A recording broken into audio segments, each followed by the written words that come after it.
Hello, and welcome to episode 209 of the Arena Regulars podcast. I'm Zach, And I'm Jeff. and we are a source for drunken Magic the Gathering arena content. That's right, just a couple of regular guys drinking some irregular beers, talking about Magic the Gathering. In particular, the online client MTG Arena. That is right, and this is probably my favorite episode. I love doing these. This is our first sips of Through the Omenpaths slash the Spider-Man set, I guess. But we're really just talking about Through the Omenpaths because this is a arena-focused podcast. So it will be confusing if you don't know the arena cards. So that's just the world we live in right now with Magic, I guess. There's two card names for everything. But we'll try to focus on the arena ones just because it's too hard to have all the names in your head all the time. Bleh. But Yeah, that's what we've picked. The other option is Zach could tell you the Spider-Man name of every single card we talk about without looking it up. I don't want to do that. I can't do that. I literally can't. You can try. But anyway, Most of them are just Spider-Man. that is true. Like there's a pretty good shot that you just say Spider-Man something and you'll be fine. But yeah, if you do want to follow along on YouTube, we do have some card images, which will be helpful for this for all of our audio only folks. But yeah, anyway, each week we bring a beer, we drink it, we rate it on a scale from bronze to mythic, just like the tiers in Arena. So with that, Jeff, what is on tap this week? All right. This week we have a beer called City Slicker IPA. It is by a brewery called Willibald, which have had it on the show before, and if memory serves, it was decent. It was good. I think so. The last beer we had didn't blow our minds, but we enjoyed it. Yes. So let's see if they can top themselves with City Slicker. That's right. Well, Jeff, you forgot to say the most important part. Oh, boy. Yeah, it has a Cascade Hop, Citra, Mosaic, and your favorite, El Dorado. I do not like El Dorado hops. Well, okay. Let's be fair. Maybe I do. And I have just hated every beer I've tried that had El Dorado hops in it. That's true. Yeah, maybe they were all just bad. Though, to be fair, you have liked all the other hops. So, yeah. We'll see. Anyway, maybe they listed it last, which I'm going to assume means it is the least important. Or it's the most, so you remember it the most because you see it last. It's the foundation for the rest of the hops to sit on top of, kind of. But anyway, of course, City Slicker, because Spider-Man slicks cities with his web or whatever. Sure. That's it. We're going with that one this week. Nailed it. Anyway, Jeff, let's crack these open and get going. All right, with that, we have some Magic news. Through the Omenpaths officially on Arena this week. And with it, Fleam, the meme of Fleam is upon us.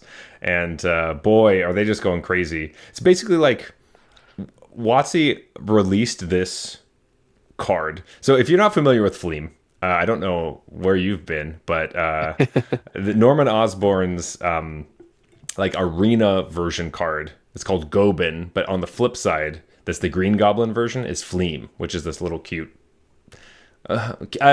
Cute is a really misleading term. A lot of people consider Fleam to be cute. I don't like Fleam very much. Fleam is fine. But the internet is exploding and loves Fleam. I mostly just don't understand why, but probably because it's just gross.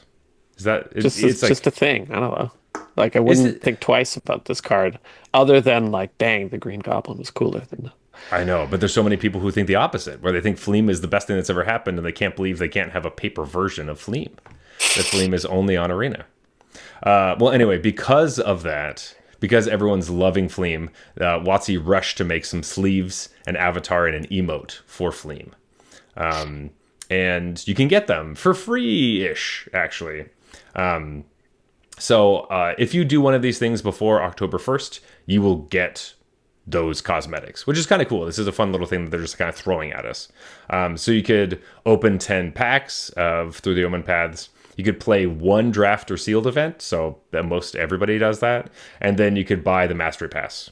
for through the Omenpaths. Any one of those three things, and you'll get those cosmetics. So I think they'll just like show up on October 1st, and you'll just be like, cool, man. That's just extra. Yeah. So Free stuff is free stuff. basically free stuff is nice. Yeah. But yeah, so all the Fleam enjoyers out there, make sure you get all that stuff, so you have it. Jeff and I are not as enthused. I don't know. I'm just not going to use any of that, but I'm glad Yeah. that the Fleam lovers get that Yeah. stuff. I was wondering, is like the love of Fleam kind of like the same love of like Labubus? I don't even know what that is. I knew that there was a chance that you had no idea what I was talking about. I thought I'd throw a shot. Labubus are like these little collectible monsters, I guess. But they're I don't know, it's like this weird baby, but it's got like a really big scary smile, and they wear different outfits, and they cost like $100, and you like What? hang them on your bag. Yeah, it's like a whole thing. Like Wow. yeah, it's a I've really never big seen deal. this. No. It's kind of like the expensive version of Beanie Babies, but it's like Gotcha. that's happening now. So there's a lot of like special edition versions that you can try to get and all this stuff. But anyway, I don't understand people. yeah. Well, I'm wondering if that's the same kind of thing where it's like, hey, this is weird and ugly, but I love it. And is that Fleam? Is Fleam the same? I guess. Yeah. Well, because what I love about this is the last thing about Fleam. Even though it sounds like I really love Fleam, but because I'm talking about it so much. But I just love that WotC tried so hard, where they like packaged up loot for us. And they're like, Oh, here's yeah. this little cute guy. Look at him. He even looks more like a Labubu than Fleam does. Look how cute this guy is.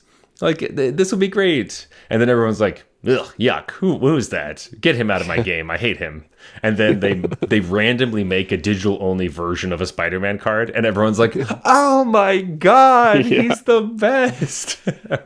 So In the next basically, story, it's just going to be like Fleam is Jason Vraska's kid, and yeah. they're They just just never there.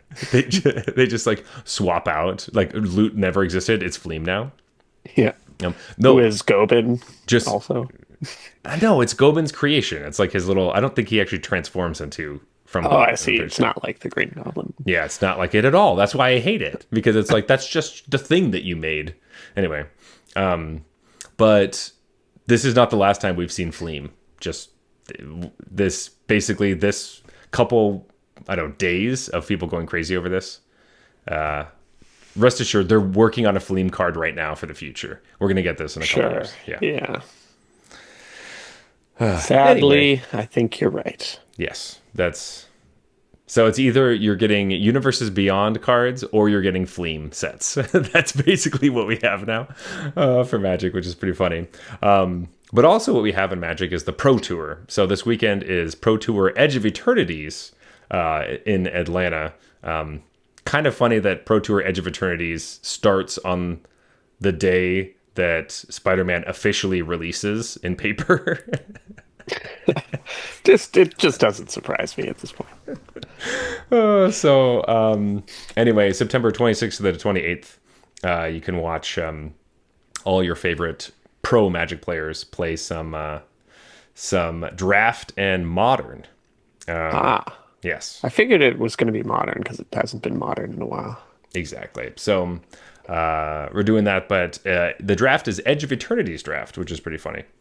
As it's just an older format, which is fine, but it's just so weird that it's like we've already kind of moved on. Like they have to keep Edge of Eternities on Arena so people are still kind of connected to it, or does it mean that Spider-Man or like through the Omenpaths is kind of like not really that exciting? It's so bizarre. No, I think it just means like people aren't going to care as much about Pro Tour Draft. Probably. I'm excited to finally learn how to not lose at Edge of Eternities. We'll That would be- watch how the pros do it and take some notes. Yeah, but what's usually going to happen is that the pro that we're watching for the drafts is going to go have like some crazy strategy and it's not going to pay Yeah. off and it's going to Yeah. be like a terrible deck and they're going to go It's like been at 1-2. least it's been like three in a row of that.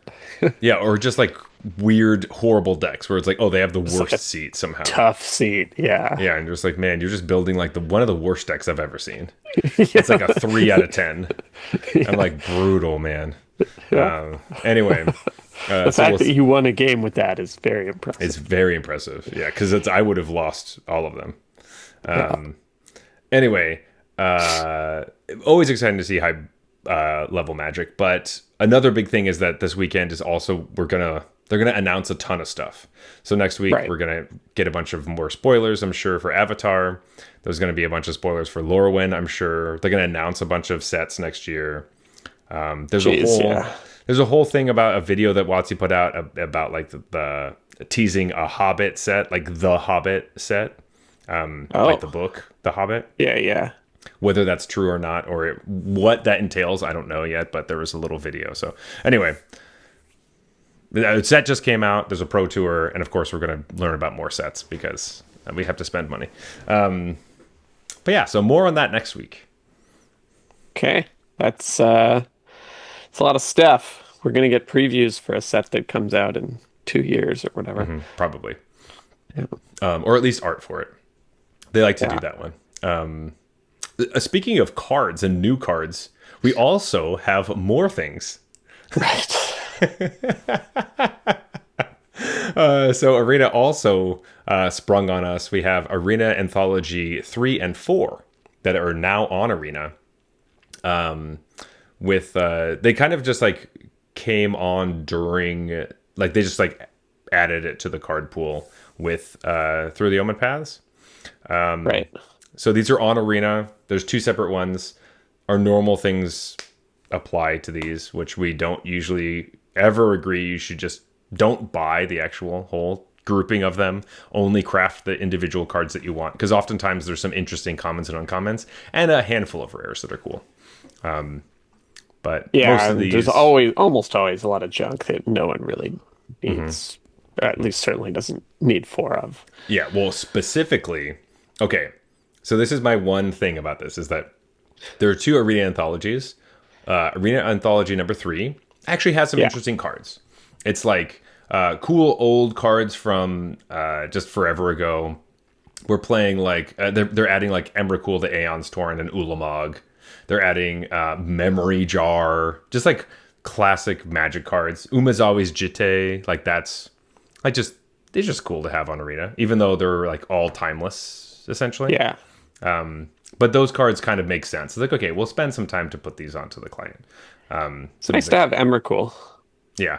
If Crop they ever give me rotation. dubious challenge, I can start to dominate Well, timeless. that's just never going to happen. But they did add know Flicker why. Wisp. They did Flicker Wisp and Emrakul. So both of those Now cards. they're just doing it on purpose. Yeah, yeah, yeah.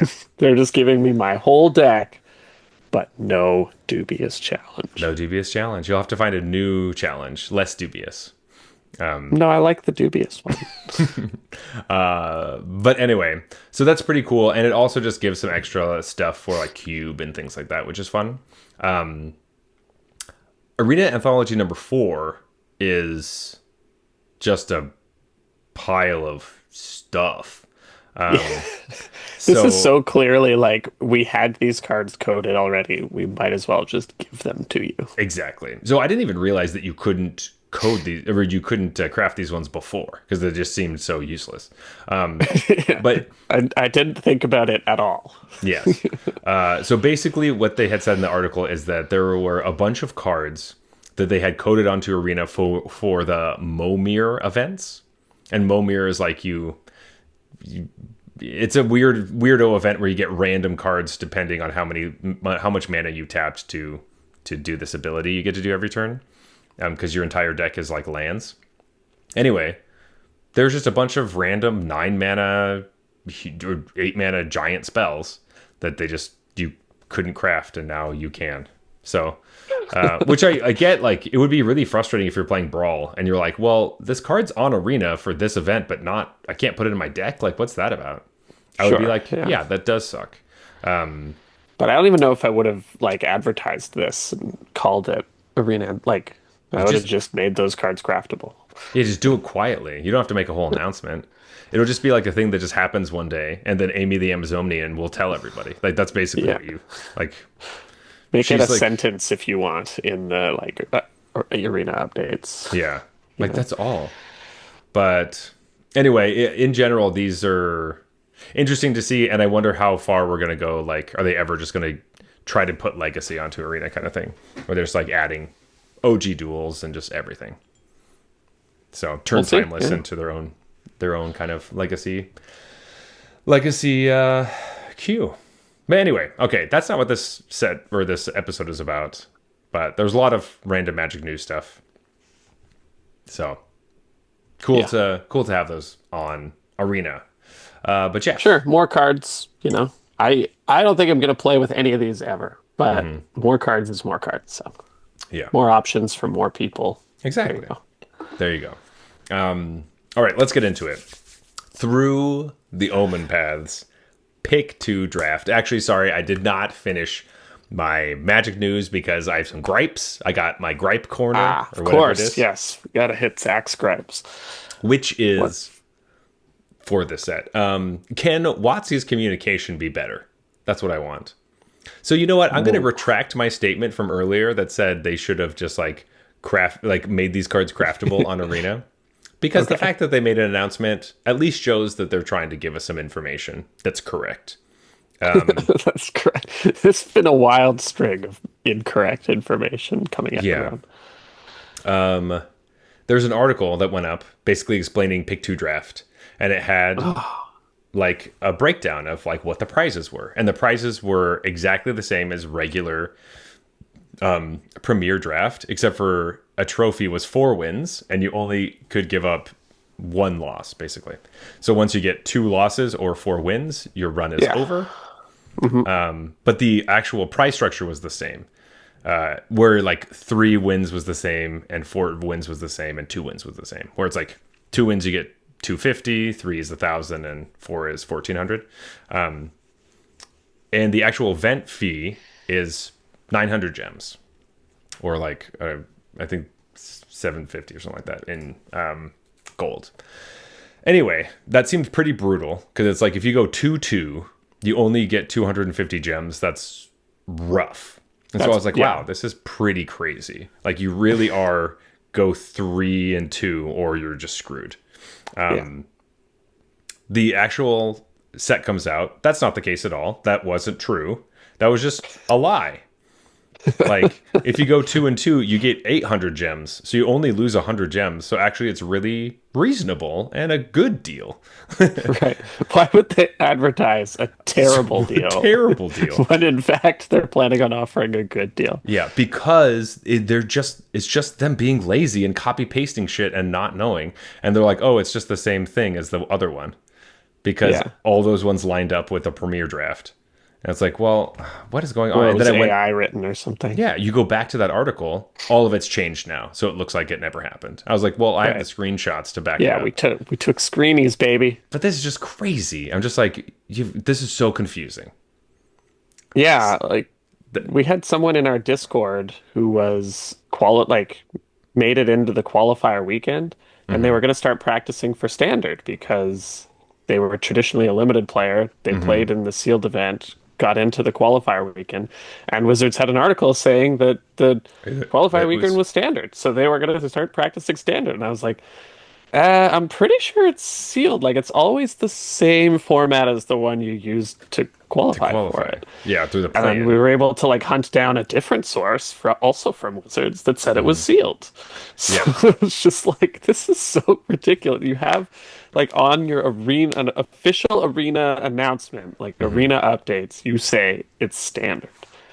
And I do it's- know that the one after that one was standard. So I don't know if they got confused by that. Or like somebody wrote it wrong, or they just like are copy pasting, or I don't know. I'm sure They it's copy pasting. pasted an old template that had It's got to be, standard or and they just whatever, didn't yeah. change anything, and like didn't like these things really matter because people put a bunch of time into this, and those are the only things that we get. So that was one of the things. There was another thing, in fact, where I'm still confused. I don't know. This set Through the Omen Paths was made, as they keep telling me, with pick two draft in mind, which I want to actually talk about that in a little bit. Okay.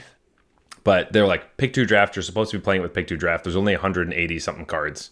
So you need to play with 4 people. You pick 2 cards from every pack, blah, blah, blah, blah, blah. Cool. That's great. So that means every time you're playing this, like that's what you're doing, right? So when you go on Arena, you'll play pick two draft. When you're at the store, you play pick two draft. It's a pick two draft format. Boot up Arena, go in. There is both pick two and Premier Draft for Through the Omen Paths. I'm super confused. Okay, so do you want me to play pick one with drafting with 8 people, or do I play pick two drafting with 4 people? What am I supposed to do? It's cool that I could do either, but also it's so confusing because how are you supposed to get good data whether people like this or not? They're just going to do the one that they're normally used to. And I looked at all the cards thinking we were playing pick two. So I got pretty frustrated with that.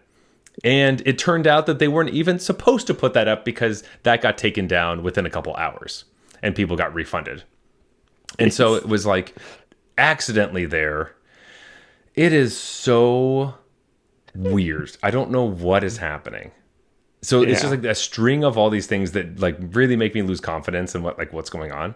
Just like, what is happening with this? Like, is it we just need someone to make a decision and just keep it the same. And you know, when you have those situations where like someone's like, okay, you're at work or something, and they're like, all right, so we're gonna like we have an early day on Friday. Everybody leaves at 4. And you're like, okay, cool. Yeah. Everybody leaves at 4. Great. And then someone's like, well, you know, maybe we should probably just stick at like stay to 5. And then the person who originally said 4 was like, I mean, look, we can do it. I just thought you guys wanted to go at 4, but we could stay till 5. Like we can do that. What does everybody want to do that? And then there's like some mixes of yeses and nos, and it kind of gets muddled. And then you leave like at the end, you're like, so can I leave at 4, or do I have to stay till 5? And then the person who originally said it is like, oh, well, I don't know, but we'll just kind of see. It's like, no, I want to know. Just you already made the decision. Just stick with that. Everybody, shut the fuck up. Just do one thing.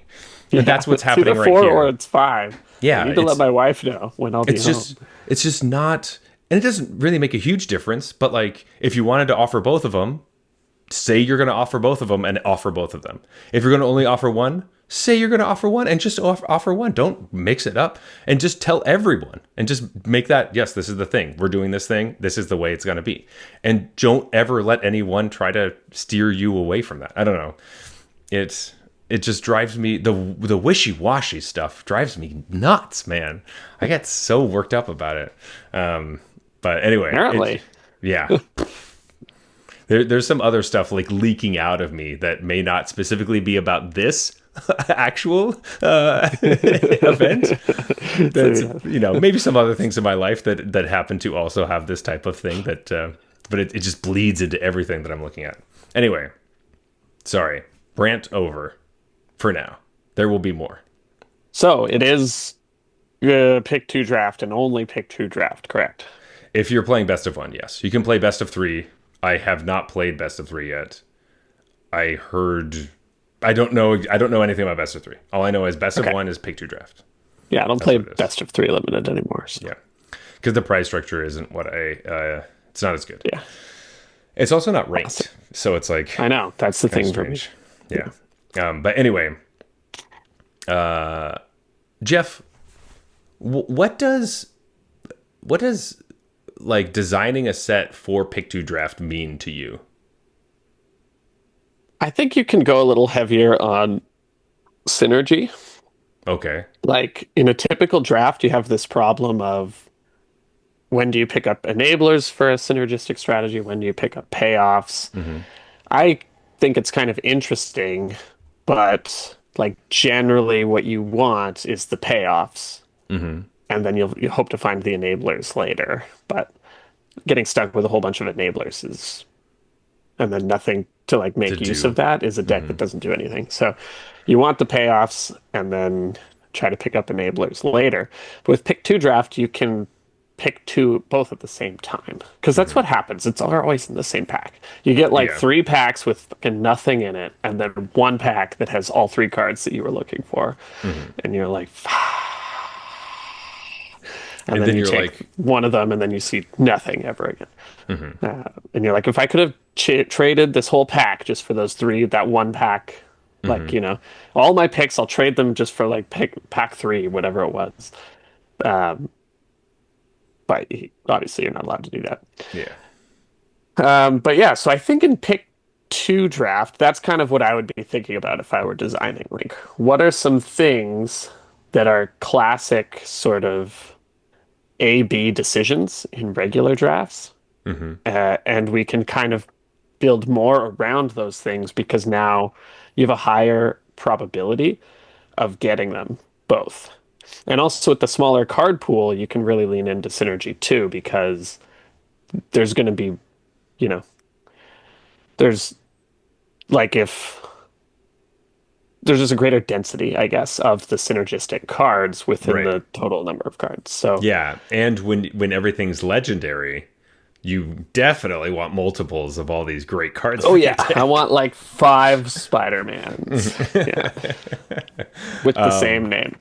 But yeah, okay, I think that's a good way of breaking it down. Of like, you can build a set that has more A B stuff because that's a constant issue with just Magic in general and building mechanics. Having A Yeah. B mechanics can be really brutal. And it's why And like spells matters is almost never good in limited mhm, because you need lots of spells, but also because it's limited, you need creatures. yeah, And so the draft just kind of naturally fights that fucks you. strategy. Especially because limited is very creature based, and so you Right. like you're that deck is constantly just trying to have a bunch of cards that say it's a sorcery that makes creatures. Yeah, Um, that's the sort of hack or the what you're looking mhm, for is you need to put a premium on token makers. But now you mhm. can sort of, hey, I'll take the Drake that gets buffed by spells and And the this token awesome maker. spell or Yeah, this awesome, yeah, token maker. yeah. Um, yeah, I think that's good because the more I kept saying like, oh well, this set was made for pick two, this set was made for pick two. I eventually got to the point where I was like, what does that even mean? Like, Yeah, is that just just something they're them saying. just saying stuff? It's just like marketing a ploy because ultimately it just feels like a regular set, like Yeah, a regular small set that has core set tendencies because of all the sorcery speed removal. Like, right. there's so much sorcery speed stuff that just feels like even just like with mayhem and with and web, those are both inherently sorcery speed. That like Right. you're just kind of you you just don't have to worry as much. There's like significantly less things to worry about on your turn, or you could just always sniff it out. And then the card pool is so small that like oh, it's only like a couple of these cards. So that part feels a little core set ish. But also the fact that all the art is from, of course, across the multiverse. Right. Feels Yeah, very. that's a very core set thing. So I like that part of it. That is pretty cool. But I will say overall, pick two draft has been kind of bad. Like Oh, really? it has just been not the best. I had a really bad day on Tuesday. I was like, Okay. when this set released, I just felt like I just couldn't do anything. Like I drafted for a long time and it just didn't really feel like things were clicking. I would feel Yeah. like I have a good deck and then it's just trash. And then the next day I was playing and I like 0-2 and then I undefeated run trophy. And then I like 1-2 and then I Yeah. like undefeated trophy. It's just like, what is happening? There's no real middle. I just like don't know it was just like a very frustrating kind of time, Right. though the majority of it was losing. That Wednesday picked my spirits up and made me feel like, oh my god, oh, I can breathe. I feel I better. can win. Yeah. Yeah, but like I feel like there's a lot of sentiment with a lot of other streamers as well, or people that were just like playing online that were just like, what the fuck is this? What is going on? And I don't really know how to pinpoint exactly why I'm feeling that way, but it has been a rough ride for the first week or so. Or first couple days. We haven't even I got was to the gonna week say it's yet. only been out like 2 days, right? Well, I played it Um, last week, so I feel, of yeah, yeah, course. yeah. Right. Yeah, I haven't actually gotten a chance to do a draft yet. I was a little excited for it though, because one thing that I've found about drafts Hmm. is like for me, the time that I get to play is generally after my kids go to bed. Right. And I don't have that much time because I'm Sure. tired, you know? Hmm. So I either have to stay up late and then be super tired the next day or just, not play all night kind of thing. Yeah. And I found what that often meant was I got to do one draft. Hmm. And I guess you're hoping for that. If I get to do Hmm. two drafts, it's because the first one went So, really, really poorly. yeah, yeah. So it felt weird to like hope I only get to do one draft. But it'd be like I'd do a draft and then I'd look and I'd be like, oh man, it's that late already. I guess that's it. And Hmm. so I was kind of excited for the faster pace of the pick two. Not only like the fast drafts will probably go a lot faster, They do. but you only have to play like Four it's games. first to four or two or whatever. Like you play at Like most what 5 games, five. Yeah. whereas the other way it was like you could play up to 9 games. Hmm. Um, Which is a lot. Though I will say that when you get your trophies in pick two, it does kind of feel like, oh, that's it. wasn't I just getting started here? You play Like, 4 games, it's over. Like, oh my God, it's I done. kind of like that for Um, like iterating early in the format too, because if I get mhm. to, I don't know if I need to play 9 games to know my deck is bad, you know? Yeah, but But it's one of those things where like because you only have 2 losses, it's like, well, okay, my first loss was Mana Screw, and then once you start yeah, flooding in that one game, you're like, oh God, am I gonna lose to Screw and Flood, and then like that's it, and like I didn't ever get to do anything. yeah, that reminds me of the like the booster box events, right? Because you only get two Oh losses. yeah, yeah, yeah. Once you lose that first one, if you lose it early, you're like, should I just fucking Start drop? over. Like, Yeah. what is, Kind um, of like that's yeah. almost what you want to do. But yes, so I wonder how much of this is like they are saying in general that this is supposed to be a more casual format, and the pricing works with that. They also did a thing, draft tokens. You cannot redeem them for pick two draft Oh, be, nice, because because the price is lower. you would do that by accident and then be like, oh shoot, I I just should lost have. 600 gems. Yeah, that's good that they Yeah. did that. So they did that on purpose. They did not advertise it though, so it's kind of confusing. It's like, why can't I use this? Exactly. Because there's not a button or anything, and they don't Right. explain. Like there should be a button that just tells you like, Good old Wizards communication.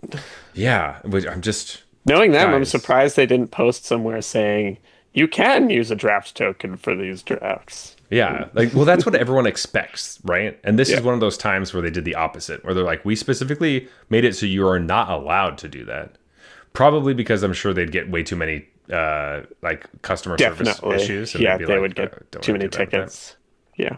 But the other thing is like, I don't know. I personally would be fine if the draft was still the same price, like, and the I prices were don't just totally get that higher. part. Like, is it because you see less cards? So they were worried about people being like, oh, why would I pay This the much I same already amount when I'm like, there's fewer packs being opened at the table, so I get to look at no. fewer cards. I think it's literally because they want to make it feel more casual, and so they wanted the price to be more approachable, so a bunch of people would play. Okay. I think that's why. Because I didn't, it didn't seem to me like there was a logical reason in terms of just it's a smaller set and it's a pick two format that should necessitate it being cheaper. I Cheaper. was like, I don't know Me why neither. that. I thought it would be like this is the same Hey, price. if they want to make it cheaper, they can make it cheaper, you know? Yeah. Like, Oh, like it's been going great. Like I'm happy with that part. But it does add some extra weirdness to it, and I would have been fine if they wanted me to pay the same price. Like, yeah. I'd be like, sure. Well, you just wouldn't have thought about it, right? Like, I No. don't think you would have been like, Well, we that's wouldn't. absurd. I think that we wouldn't because, like, we are players that we put actual money into the game, and there's a majority of players. Well, I don't know if majority, but like, there's a ton of players, or I guess everyone I talk to who plays Arena Yeah, tends to be a free to play player. right. And There's so got to be way more free to play players than of course, totally. paid.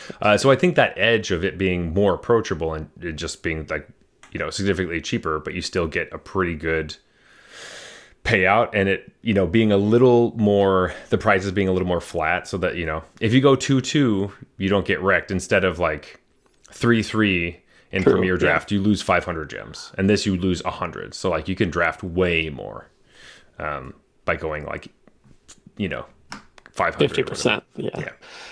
So I think that part's really nice. But overall, the set, I'm already looking into what are other decks I could build that aren't just like the 5 archetypes. Like what are the hidden ones that are in there? So I'm excited to see what you can do, because I have seen people draft off-color decks, because oftentimes I do find myself in a space where I'm like, why does it feel like blue is open and green is open? And it's Right. like, but I don't really want to build this deck because those cards technically don't go together. Right. Simic isn't one of the supported Exactly. archetypes. And there is one Simic card in the set, but it's a rare, and I don't think you should play it. It's not very good. But that does kind of happen.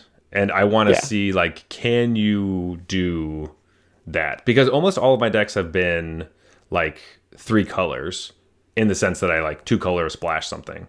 Just because you can pick up the fixing so easily, it feels like it's free. Because a lot of times what I'll feel like is happening is, like, the draft goes so quickly because the timers are so fast that like it gets at the end of the draft, and then like because I was just picking cards that were in my colors, basically I have now just a sealed pool that I have to figure out what I'm going to play. Right. So I have Right. to Yeah. do Yeah. so many cuts.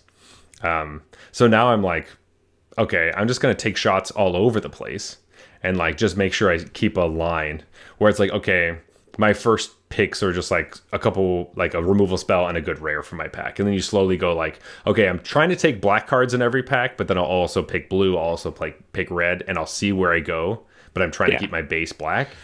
And then whenever you see the lands that help support that, you just do that. And then you end up playing like a blue, black, splash, red for something. Right. That's because you Well, randomly found a bomb.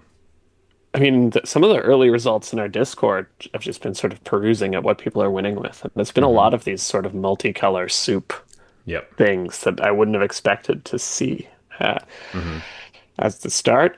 And everyone kind of has the same reaction like, oh, I drafted 2 good decks and they both bombed, but then this one went 4-0. It's Yeah. like, at what point is it just, hey, magic variants, etc., versus maybe that's actually what you're supposed to be doing in this format? Like, just kind of taking stuff and jamming it in. And Yeah. I mean, like, I have had many games that just kind of come down to board stalls and like surveil lands. Like, that has been a big piece of the puzzle of like, can I both surveil and like, can I surveil on my upkeep and play whatever I draw? Like, do I have enough lands to be able to do that kind of thing? right. Being able to set up certain situations, but like I don't have a lot of agency over like blowing people out in double block situations because I don't. Most of my removal is sorcery speed or that kind of stuff. Yeah. But it feels like, yeah, it also means you can double block a little more That's true. safely yourself, right? Yeah, or you can kind of expect the kind of stuff where Right. it's Like, how just many tricks are there in the format, that people are actually exactly. going to play? Like 5. Yeah, that kind of thing where it's like all the common and uncommon ones. Like if you're attacking in, you're expecting like if they have 3 mana and one's red, like a wisecrack is like the card that's going to get you, kind of things like that. So you will, yeah, you will see that kind of stuff. But in general, I haven't been overly enthusiastic about this set, which I don't really like. I don't want to be a downer. I don't like being a Yeah. downer. It's not. It's not It's fun. unusual for you this early in the format. You're It usually is. It just is. crushing limited. Well, yeah. Usually the first week is the best week, and then it gets kind of goes down from there. Yeah. So, because if it's all downhill from here. I will say that's one of those things where it already feels like I've played with or against every card in the set because it's so small. Right. Where it's like I have a story for most everything. And besides specific decks that would be cool to see, like there's an artifact deck that you can draft, but it's not supported by colors necessarily. But there's a couple rares that if you get them, it works out, or a bunch of random Oh, uncommons and neat. stuff, Yeah. which could be pretty cool. Seeing where that could go, I think that's one of my favorite ideas right now is trying to build like an artifact deck. but then also you could just get crushed by like lurking lizards and gruel stuff, which is currently I think one of my favorite types of, or like one of the decks that I see often because I'm looking for every time I see a lurking lizard, I'm like, Yeah. but that deck is nice because the games do feel like they go long enough that you need stuff like that, like a little 1/3 trampler that just gets bigger in the late game has won me enough games where I'm like, well, this card's pretty sick. If you don't have a bunch of bombs that you're playing in like green white, which can be quite strong, and like a lot of Naya wins, I feel like. Okay. Have you So felt that it's like that the rares are the difference makers a lot of the time when you get into these yeah, board stalls? yeah, usually That's like usually what happens in these board stall formats, right? Because you need something to break through, and generally that's going to come in the form of a rare. yeah. I have seen that Angler Skyrod has been a card that has led me to victory or been the card that was screwing up everything. Angler Okay. Skyrod is like an equipment. It's 1 and white. It's an uncommon. It gives the creature, I believe, +1/+1, and then whenever it attacks, you tap a target creature an opponent controls. It also has reach, Oh, and then it equips for 2. So this is a card. This is like the whip from Outlaws of Thunder Junction, yeah. except for it has reach. But it ended up being a random card. There was one deck I splashed for it because I had to because I didn't have enough playables. But it ended up being like a difference maker in like 2 games I was playing, which when you're only, that's halfway to a trophy where you're like, well, Yeah. the reason I'm winning is because I get to tap down your big blocker and you have to do all these funky blocks or just everything's awkward because I have this thing that just always taps down your stuff. And once you get on the receiving end of the Skyrod, it's just like, it does what it's supposed to do. I don't know if this is always the case. I'm not really vying for this card to be like, is phenomenal, but I was really surprised that it was actually working out in a format. Like I usually think of Angler Skyrod in this type of effect where it's like I'm tapping down your blockers as Yeah. a really aggressive mechanic where it's like I want to have this because you can never play enough blockers and I'm always getting through. Yeah. But I've been playing it in a sense where it's like I put this on my giant trampler. I tap down your biggest thing. You have to like double block with your stuff and try to do those things. Right. Or I just have like big beefy creatures, like a bunch of 4/4s. And so just like, okay, I'll put this on like a favored fighter, which it then becomes a 5/5, but then 2 power creatures, or it can only be blocked by 1 creature. And so you're like, okay, you can't double block me. And I tapped down your biggest Yeah, thing. yeah. And So I'm tapping something. I keep doing that over and over again, and it makes it really difficult to actually get the trade off, you know? So, Like there was a time, I feel like it's a while ago now, but there was a time when white always had this effect. There was always one common white creature that did that did this. that. What like not on an equipment like this, It was, yeah. just on a creature, and that creature was always in contention for best white comp. Like it would be one like maybe not after the set, the dust settles, but when you would look at a new set, you would look at that card and be like, Yeah. is this the best white common, like Yeah. territorial hammer skull kind of That card? is the card I was going to bring up specifically because I remember Territorial Hammerskull being that card was the first time I was like, whoa, okay, this is a thing. And when That you was, chain them, like when you would get a 2-drop into like hammer skull, it was just it's like, like, well, what? exactly. It's like GG. Yeah, just can't block for the rest of the game. Cool. Territorial Hammerskull, that was like a 3 mana creature, right? This is I from think it was a original 3-mana Ixalan. 2/3 if my memory serves. But Yeah, something like that. And that card was brutal. And we did have a version that was basically that in Wilds of Eldraine. Did it attack and tap, I think? And it ended up, it was in the Tap Matters deck. And that deck was that's just a horrible, that's just a bad design space, I think. you don't have to tell me that deck was bad. Like I know the deck was bad. Yeah, it was just, Just from hearing that the theme is tap matters. Like the cards would really have to be pushed for that to be a good deck. it's just one of those. Like, I don't really understand this Well, I do understand where it's like, hey, let's try something different. Let's try something new. And they do Yeah. like tap matters, toughness matters, like all these things. And They always come back to toughness matters, and it's never good. It always sucks. it's one of those things like I think they have a list that's just like mechanics players like.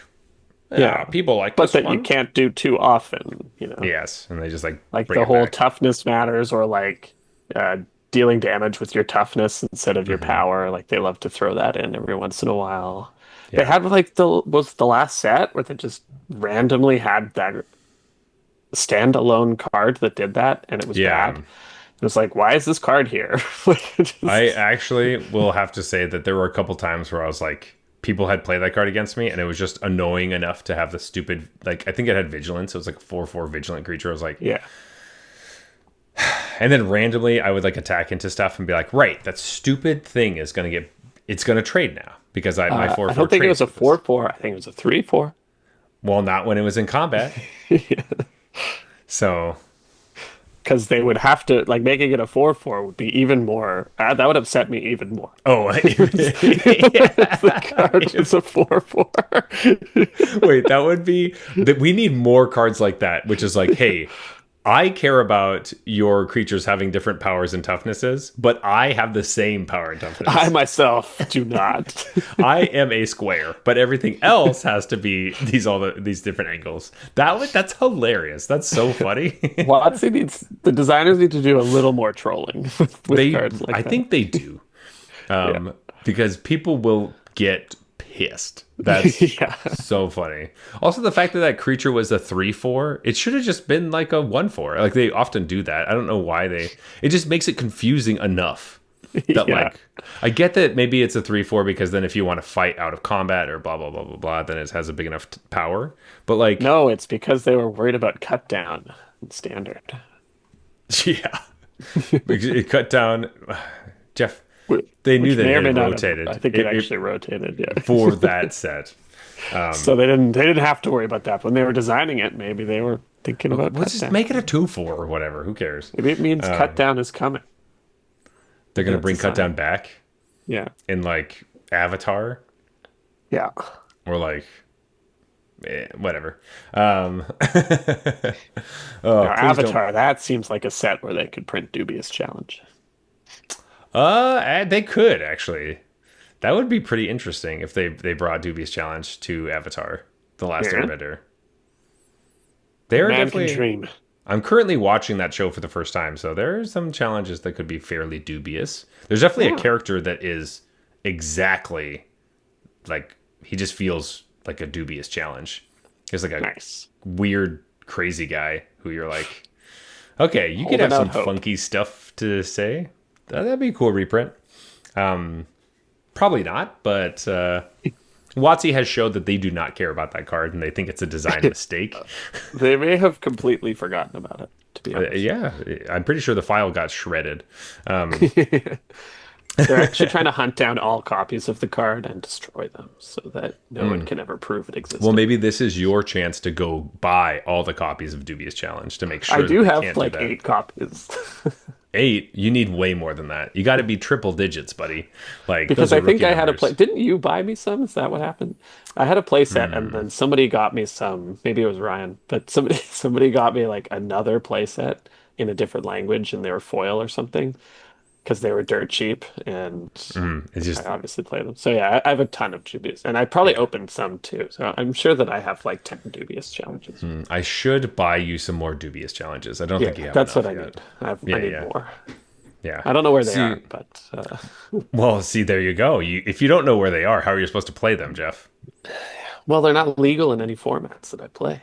That's not true. We play Pioneer sometimes in paper. Occasionally, I guess. Yeah, yeah. But there's nothing good to cheat out at Pioneer. Well, just wait. Traxa is a very bad choice, by the way. Very bad. That's true. These challenge targets. Yeah, yeah. Would you like to draw a bunch of cards? I'll flicker it, and then I draw a bunch of cards. We both draw 10 cards. Yeah, it's a group hug deck. It just changes. It changes. Yeah, it's a totally different dynamic than Emrakul. Yes, yeah. Where your opponent's trying to choose between Emrakul and a Flicker Wisp, and it just doesn't matter what they pick. Well, they should take the Flicker Wisp because they just get to keep it. If they take the Emrakul, I get both. Yeah.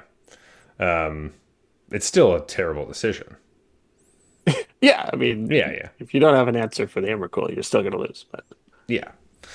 Um, anyway, it's one of the weaknesses of the deck. The only weakness, I might say, is that it kind of gives them a chump blocker for the Emrakul. yeah. It like gives them one turn One out. extra turn.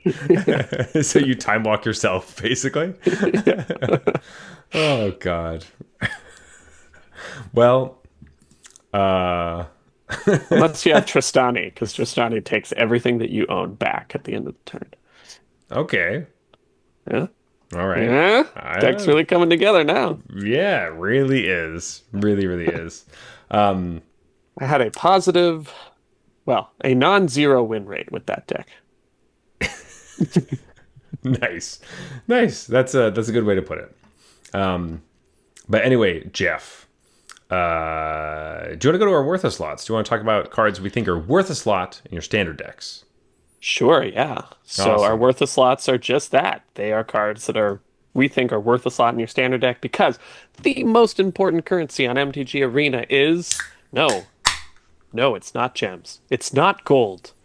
It is wild cards. That's right. And wild cards are what let you play constructed. So I guess if you only care about limited, yeah, it's gems. But if you care about constructed, it's wild cards. And so you don't want to be just wasting those willy-nilly. So when a new set comes out, we understand you want to play with the new cards. We do too. So we want to take a look at all the cards and pick the ones that we think are worth your hard-earned wild cards. And we do so in tiers. First is a layup. These cards are definitely worth your wild cards. You don't have to feel bad about crafting these if you're interested in playing them. Three pointers are, well, a little more dubious, shall we say. They're cards that we like. We'll probably often craft them ourselves, but we admit that, this one's a little more of a gamble and it might not work out for you. Half court shots, these are basically just cards we like and are sad that they're not actually going to be worth crafting. And we probably don't even actually craft them ourselves, but we just want to talk about them. That's a freaking lie. I craft every one of my half court shots. I could definitely go back and find at least one that you did, but you did play those ridiculous mill decks, so who knows, man? Yeah, yeah. See, I try. I try. I will say I have them. I never said I played them. I crafted them. I didn't. And then, in the spirit of wild card efficiency, we also pick a card that we think the community is overrating, and one card that we think the community is underrating. All right, I'll go first. Great. Because I only have one choice for my layup, and we've talked about it a lot, and we've talked about it on this show. Yeah, I And knew you were so going to try to just jump right in and be like, you know what? I'm going first, so I'm going to take the card. Go ahead. I have selected for my layup. Gobin, Gene Splice, Savant. I love this card. I think it's really good. I think you can even slot this into like basically the Dimir build that people kind of already play and just try to, finagle your lands a little bit so that you can activate them. It just Maybe seems even like not. Maybe even yeah, not. like Jeff, also, I mean, I know I know we've talked about this card before, but could you read Gobin for us? Just. there's a lot of text. Okay, so it's 1 and a blue for a 1/1 legendary creature, human scientist villain that can't be blocked when it deals combat damage to a player. He connives, which I'll remind you means that you get to draw a card and then discard a card. If you discard a non-land card, you get to put a +1/+1 counter on Gobin. Then you can pay 1 blue, black, red to transform him as a sorcery. He turns into Fleam, Gobin's creation, who may or may not be cute. We're not sure. Fleam is a 3/3 flying menace. Spells you cast from your graveyard cost 2 less to cast, and each non-land card in your graveyard has Mayhem. The Mayhem cost is equal to its mana cost. This is one hell of a 2-drop. The 2-drop side is totally fine. Like, it's a looter. You would. It's sort of like a curiosity kind of looter thing that grows. Yeah. Like, just very good. And then the backside is a lot of value in the late game. I think generally you're going to want to, unless the flying menace matters, like you're gonna have counters on this, so it's gonna be like a 5/5 flying menace. Anyways, I think often you'll either want that, you just want the big body and smash them in the face, Hmm. or you'll want to save up like 6 mana, flip this, and cast something from your graveyard immediately. Yeah. Um, and you'd be casting a 4 drop if you did that. So I don't know how you're discarding the card, but I assume you have some sort of outlet in your deck that, you know, Either discarding it through that outlet, or yeah, you could do such a thing on turn 6 where you attack, connive, transform, right, then pay, transform, sure. and then you get it on that turn. Right, because mayhem is a little weirdly worded where it's like if you discard it at this turn, you can cast it. Correct. Right? Yeah. So you can Yeah. discard it. It's not like Madness where you have to Hmm. do it now while you No, discard it. you Right? get the whole turn to do it. So Right. Gobin does give you the opportunity to It's just an actually amazing card. discard it with himself, flip it, and then cast it, at a discounted rate. So there's a whole world of cards that you could play. It opens up so many possibilities. What a sweet card. This is a lot for a 2 drop. A Yeah, lot. a It lot. kind of makes me think like the card is very, very different, and the decks that want it are quite different. But it reminds me a bit of Jace Vryn's Prodigy, where it's just like a 2 drop that helps you like fixes your draws and stuff in the Like early filter. game. Yeah. And then it just turns into a powerhouse on the backside that gets you value from your graveyard. Actually, it's not that different at all. Yeah, except It's for just you have this to one pay. wants to attack. That's You the have to only pay difference. 4 mana to flip this, though. Jace Vryn's That's Prodigy true. just Jace would did it flip like basically by himself. immediately. Yeah. You could flip him on the next turn because fetch lands were a thing. Yeah. Aren't they grand? But no, this is a great card. This was I knew Jeff's going to take this card. I knew that he was going to try to go first, and I knew that I had to pick something else. I didn't even write this card down on my worth the slot list because I knew it wasn't going to be my shot. So, congratulations, great Thank you, job, thank you. you did it. But no, Gobin's great, and it literally just the front side, just the 2-drop side, would be enough for me to be like, oh, Jeff likes this card, Yeah, I was already interested, and I was like, I don't even care what the Green Goblin back does, but I'm gonna read it. When I Even first Fleam, read the card. Fleam, No, Jeff. the first time I read it, it was Norman Osborn. So Well, doesn't matter. He's Fleam now. Great pick, though. Great pick. I had a harder time with my layup because that was the one I thought was the best. That was my favorite. And I knew you were going to take it. So I was looking at a bunch of different things. And there's a bunch of stuff that like looks really strong, but kind of needs its own deck that's kind of built in this set. yeah, I don't think there are a lot of layups in this set, to be honest. Yeah, there aren't. So the fact that you took the layup makes me kind of sad. But I did find something that I think is really powerful and fits into some strong decks that are in standard right now. Ooh, I nice. don't necessarily know if it has to be built around all that stuff, but it could be a nice piece to those that also seems just kind of like a scary card. So I picked Bayo, Irritable Instructor. So this is a red card. It's 1 red for a 2/3 legendary creature, human villain at rare. It has flying. And it says you don't lose unspent mana as steps and phases end. And whenever you cast an instant or sorcery spell, add red. Okay, you just get to make a bunch of mana. You just get to leave it on this card. And it has like Omnath tendencies. Okay, like the green one, the original one. There's more text. It says when Bayo leaves the battlefield, you may pay X. When you do, he deals X damage to target player. So he just smokes people. That's sweet. I like that part a lot. So this card obviously likes to be in mono red decks because it is double red. And I know the mono red decks we have are a little tight right now, but if you ever have a burn-centric version that plays, casts a bunch of instants and sorceries, which I feel like I keep running into randomly. There's been so many bolt waves thrown at me recently. I'm just like, okay. I mean, yeah, I've seen a little bit more of that recently too. I just assumed it was because I'm only in platinum or whatever. But Possibly, but this card likes to be around some of that more instant sorcery prowessy type decks. yeah, I mean, technically you can chain Bolt Wave That's chalk true. kind of effects. If With you this card. had a way to keep drawing cards, you could just That's true.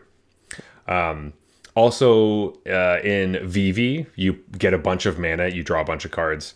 And if we don't have the cauldron to give all your VVs, your stuff to do things, this card could be an interesting piece. Or if VV gets taken away, this is a piece to give us more mana.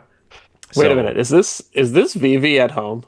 a Is little this like bit. when VV gets banned? This is what you have to This is the resort new to. VV.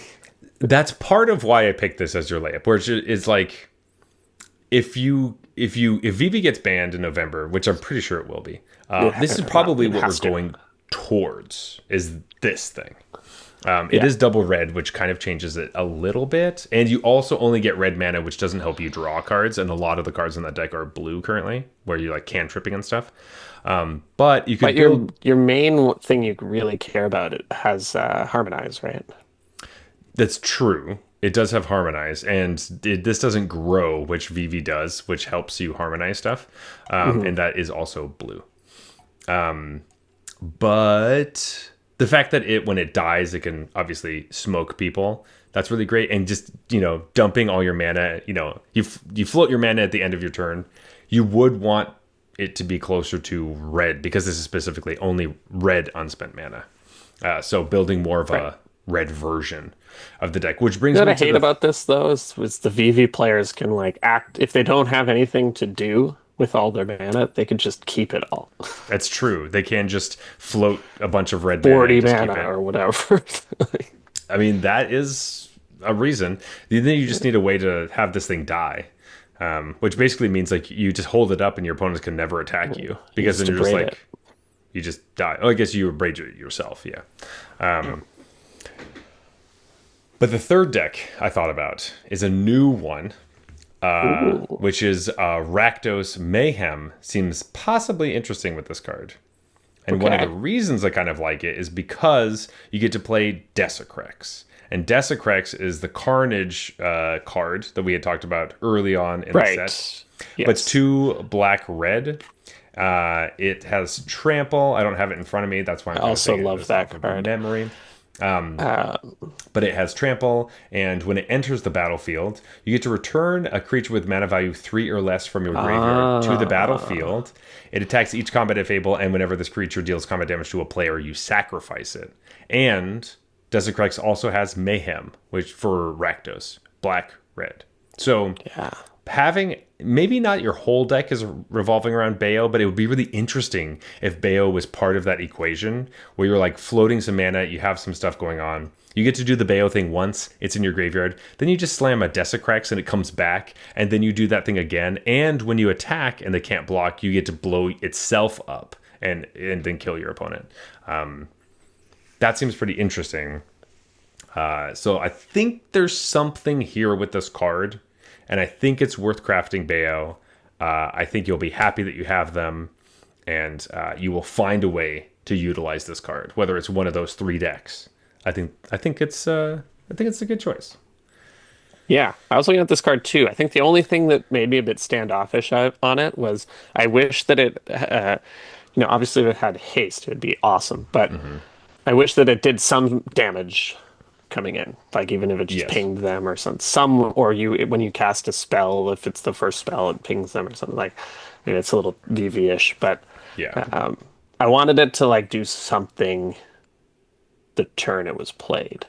It kind of makes you feel like it's not a 3 drop and it's more like a 4 or 5 drop, where it's like Yeah, this deck would want a lot of like if you're kind of playing with this as your main thing, you would probably want to play it on turn 4 and then have a bunch of 1 mana red spells that you get to just try to yeah. dump your whole hand. Um, So then Bolt Wave is perfect. there you go. Yeah. And I could also see it, even if it's not necessarily your main strategy, could be a very strong sideboard card for red decks too. Yeah. As If you're looking for it those gives you kinds of some things. nice wrath insurance where you have a decent board, then you just pop this down, you don't cast anything anymore, and if they wrath, You like just if they Day of Judgment, you just dome them. Yeah, you just like keep tapping all of your mana every turn at their end Yeah, step just to make sure you right. have a billion, just to be like, now how are you going to get rid of this thing? And then I Yeah. mean, it says leaves the battlefield, so it's not even just like dies. So if they exile Yeah, this thing, that's a you nice still get the touch. trigger. Yeah. So no matter which wrath it is or whatever. I think Hmm. that's huge because if it was just dies, I would be way less high on this card because there's a Hmm. lot of ways to exile stuff. Exactly. Uh, it's But a the nice fact that it, change they've been making on a few cards that when the death triggers on certain things that are like reliant on their death trigger to be any good, hmm they've written it this way. hmm Like the white black legend in the last set hmm that destroys something if it has enough counters when it leaves the battlefield. yeah. Like that card would kind of suck if it just said dies. Well, this is the kind of thing that they. I mean, it's like that thing where you're like, hey, let's make the exile zone, Yeah. formerly just removed from the game. But then we start making things that care about things in that zone, and we start printing cards that let us take things out of that zone, and it They're slowly becomes immune like, to this card's immune to exile or and then whatever. it's like, we have a super, oh, we put things in your sideboard, it's just like something way outside. And then it's like, Super outside the game. yeah, like that's the design space of just keep changing the different zones. Yeah. This, It really offended me when they made the Eldrazi cards that bring stuff back out of your exile. yes, And the into- processors, yeah. Yeah. But I think they've found like a more reasonable space. Like I think of exile not necessarily as this permanent death or graveyard like it kind of used to be. Now it's just more like almost just like a temporary zone because it's like that's where adventure cards go and then I can cast them later. That's and true, that's where- yeah. Yeah, So it's a just lot of like, exile is actually more being used for it's or like a lot of the cards that exile you'll get it back later, It's right? kind of Like like the Blind Eternities, where it's just like that's just an in-between space, and we're just yeah, not there exactly. right Yeah. now. Maybe that's what they're going for. Maybe. It's between planes. Yeah, but I will say the last thing about the leaves and dies thing is just the fact that they have two knobs to twist when creatures leave or die is nice, because then at a certain point when you have so much exile stuff, you could just say some of the dies cards become more powerful because the best removal spell is exile, and then you're like, well, Yeah. that's kind of annoying, or vice versa, or whatever. Right. But yeah. Anyway, Bayo, love it. Solid pick. My 3-pointer Oh, for let's this hear it. set is a card we've already talked about before, but I really want this card to be good now. Okay. As I've played with it, I'm pushing for it. I put a deck together with it. Oh, I need to tune it. I don't often brew, and it's I was gonna barely a say. brew. It's barely a brew. But we talked about this before when it had an old name, but now it has a new name. I'm talking about the blue card, Bellion the Parched, which is blue for a 2/2 legendary creature, elemental villain at rare. It says whenever you cast a blue spell, if Bellion is a creature, it gets +1/+1 until end of turn. And then at the beginning of your end step, untap Bellion. Until your next turn, he becomes a land and gains, you can tap him and add blue. He's not a creature during that time. So yes, on turn 2, you can play Bellion, and then you will have a third mana for your opponent's turn. So you can do any 1 mana spells you would like to do during their turn. very I cool think card. this card is super cool. Yes, you don't get counters, which is a bummer. That would be great. I was super into this card the first time I read it because I auto corrected that to like +1/+1 counters. Um, It's not so that. that was definitely a bummer. So it's definitely not this card's going to swarm your opponent and be so gigantic, and all you have to do is try to keep it alive. Right. It's It not seemed really- like a protect the queen card to me at first. Yes. And it naturally protects itself a little bit. So I was like, whoa, that's awesome. Yeah. It's not really that. It's kind of this weird, like, currently I'm playing a mono blue deck where this is the only non-flash card. And so the rest of my deck is just instant, like, counter spells and flash creatures. Right. And this card helps me ramp into that stuff. So depending, if I'm on the draw, I get to get my counters out at a different time.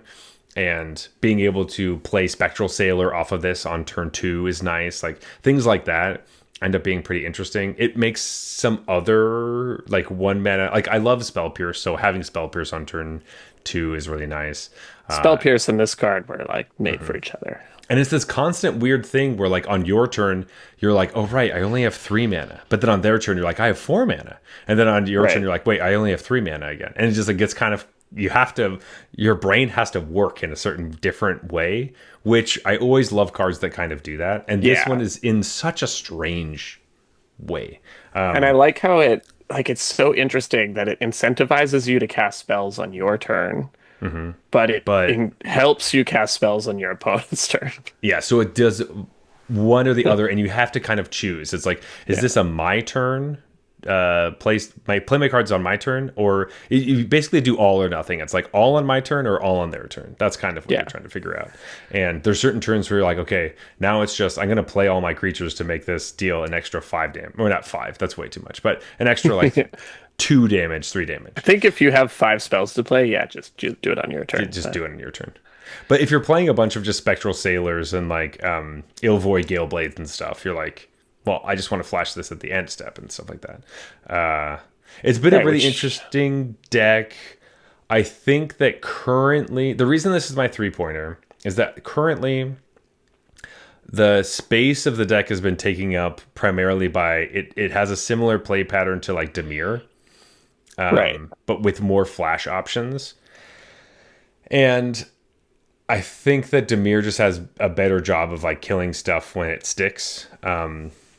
And so obviously because they have black and they also have an amazing planeswalker, and like this card doesn't fit in Dimir because it's double blue. Like It's tough, yeah. it's really tough. So And if it cares there's about blue spells and yeah, yeah, and very so it's a like very blue card. it's very blue, which I like. Mono blue is one of my favorite strategies. In the Don't sense say that that it's, too loud. You'll anger all of our viewers, well, listeners. I don't know. Just go talk to Autumn Burchett. Oh, that was a masterclass. I still Yes. remember watching some of those games. It's Those games unbelievable. were phenomenal, and that's when I Autumn versus really, Reed on Mono Blue Mirror was so crazy. good. It's so crazy. Go watch that. You can find it on YouTube. But Autumn got me onto Mono Blue, and I have always looked at it as an option ever since. But Right. before that, I was pretty anti counterspell. Like I really didn't like them. Yeah. And The then classic. learning like, oh no, I'm playing this tempo game of like I have these little creatures that then I draw cards when they hit my opponent, and then I just protect them with protection and counter spells. And anyway, trying to find the perfect combination of stuff for Bellion with this.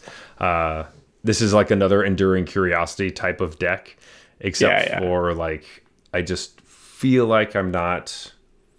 I feel like there's something feeling like missing. worse Dimir at the moment. It Right? just Like you feels don't have like a worse reason to be doing this instead of Dimir. Exactly. And Bellion isn't enough. Like the mana advantage on that turn, Dimir already smokes people, so it's like, Yeah. how do I win this? I really like this card with Consult the Star Charts too, because it lets you play it with Kicker a turn earlier. Oh yes, which It's is always nice. super nice. And it, I so guess then you'd only look at 3 cards, but still, it's pretty good. Like look at 3. no, take you still 2. you still look at 4 because he's a land. Oh, because he's a land. Oh, that's yeah, awesome. yeah. So Yeah. it still works the way that you want it to work. So Oh, that's awesome. yeah, it really just does ramp you on your opponent's turn. It's the most bizarre card, but I love it. And It would be a card that you would gravitate towards. It's Yes. just like super weird, and it's a cheap creature. I think, It's yeah. like a weird cheap creature. Yeah, 2 or 1 mana yeah. creature that's weird. Yeah, love Yeah. it. But yeah, anyway, so like we'll see what happens. But I'm already looking at being like, maybe I should just buy a playset of these in paper. And unfortunately, it's not Bellion in paper; it's Hydro-Man.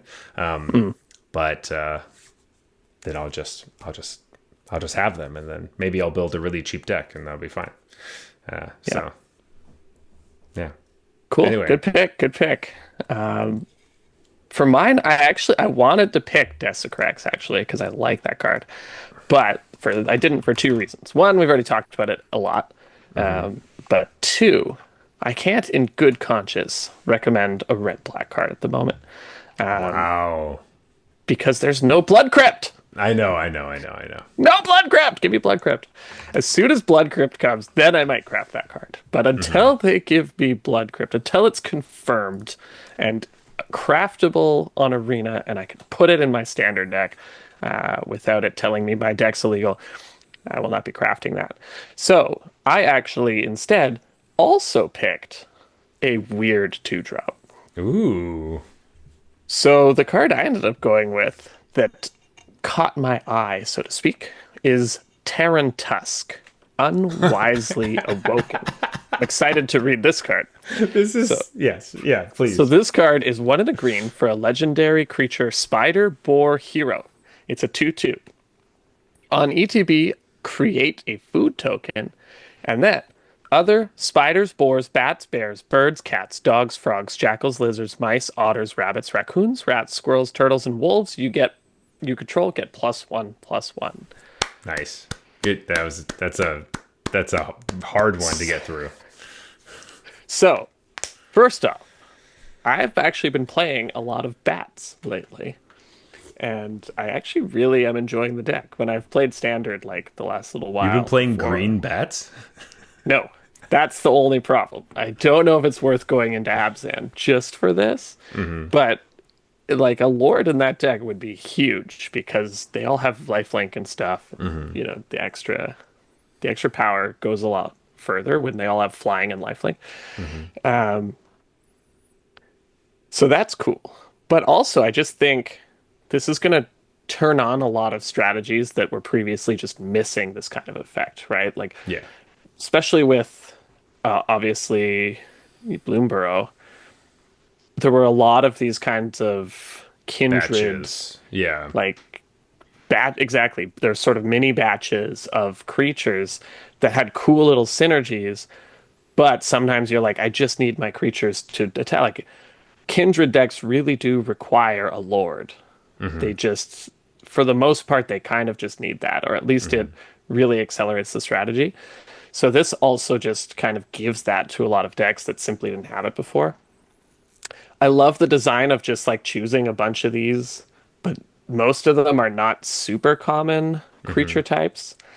And I think sometimes you'll just be looking at your green creature deck and realize this pumps most of your creatures. Like you didn't, Yeah. it's not a kindred deck, it's not turtles, but you know, you have a rat here and a bear there and a, you know, lizard. You have a couple lizards and some mice in your red deck or whatever. Like it just kind of ends up pumping everything in the deck, and It's true. I think that's super fun too. So this is a card I'm gonna like keep an eye on, and if I'm ever in a deck I'm gonna be that wants this kind of effect, that would like +1/+1 to all my creatures, then I would just gonna be like, what kind of creature types am I playing, and can I cut the one that isn't on this list? You know, like is that a super important one?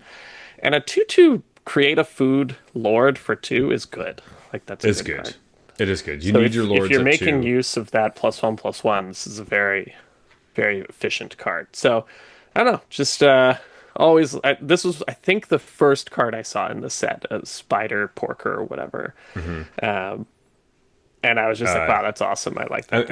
It's Peter Porker Spider Ham, first of all. Yeah, I like Spider Porker. Spider Porker. Spider Pig. Yeah. Does whatever a Spider Pig does. Spider Pig is fine. Spider Porker, Jeff, you cannot say that to people. That means something else. Like you cannot. Yeah. I'm pretty sure the verb porking means something. Oh, I see. And you can't say spider porker. That's just not. Especially not in this set. Yeah. Like, I mean, in the set, maybe a little bit more because there are just like human spider people. Guilty. Okay, in the Spider-Man set, there are human spider people. In the Through the Omenpaths set, there are no spider people. It's just people that have pet spiders, and so you can't pork the spiders. I'm sticking with Spider Porker. No, Jeff, that's disgusting. I'm gonna call HR on you. But no, Terran Tusk. Yeah, Terran Tusk. super cool. I like the bat thing, especially because you do get the food token, so that works with the bat stuff, which is pretty funny. Yeah. Yeah. But this is also like awesome and limited for everyone. Like this card just randomly Right. does buff all your random stuff. Your lurking lizards, your city pigeons, your all You that and shit. your Like, lurking lizards. Obviously, all your spiders. don't be saying bad things about my lurking lizards, okay? That card's awesome. I'm so sad I did not pick it. It's so upsetting. I don't know what you were thinking. But anyway, Jeff, what is your half court shot for this set? Yeah, so this one I kind of struggled with a little more. Felt like any of the stuff I kind of wanted to pick was a little more reasonable than half court shots usually are. And so I went ahead but then I didn't see anything that kind of fit my usual definition of like, oh, I hope this is good. So I just went with one of them. And this is a card that I don't think is going to be good enough, but it's for an archetype that I like, and that's Rylex the Accursed. So Okay. this is 2 and a black for a legendary creature, symbiote soldier hero, 2/3 flash menace. Whenever another non-token creature you control dies, you draw a card and lose 1 life. So obviously I'm talking about the aristocrat strategy. This card in black white aristocrat seems like a nice fit, and generally the deck in past iterations, years and years ago, would have a card like this. And this is more like a pretty pushed version of it to have flash and menace and 2/3. Like to be able to flash this in response to removal is, non-trivial. The things I really, really don't like about this card is another non-token creature. Excuse me. And it's legendary, so you can't stack them. You can't just get a bunch of these, and you can't even legend rule it. I guess you can. You can legend rule it to redraw because one it will proc like the other one, but Right. you can't legend rule it to draw two. You can't get Right. like because it says another. So menace is nice, but you're not attacking that much in the deck. Like that's not really what the deck is Especially about. with like a 2/3. Yeah. Right, like there's not great ways to just throw counters around. There are kind of two creatures in the deck that grow and they get really big, but they don't grow other things. And the 3-drop slot is so competitive. And since we also already have Sephiroth. Like, Sephiroth, but also the like you have an option to play the card that it's like whenever you cast a creature with power 2 or less, you draw a card. oh, the Yeah, enduring innocence. during Innocence. There you go. Yeah, that card's just I think much better.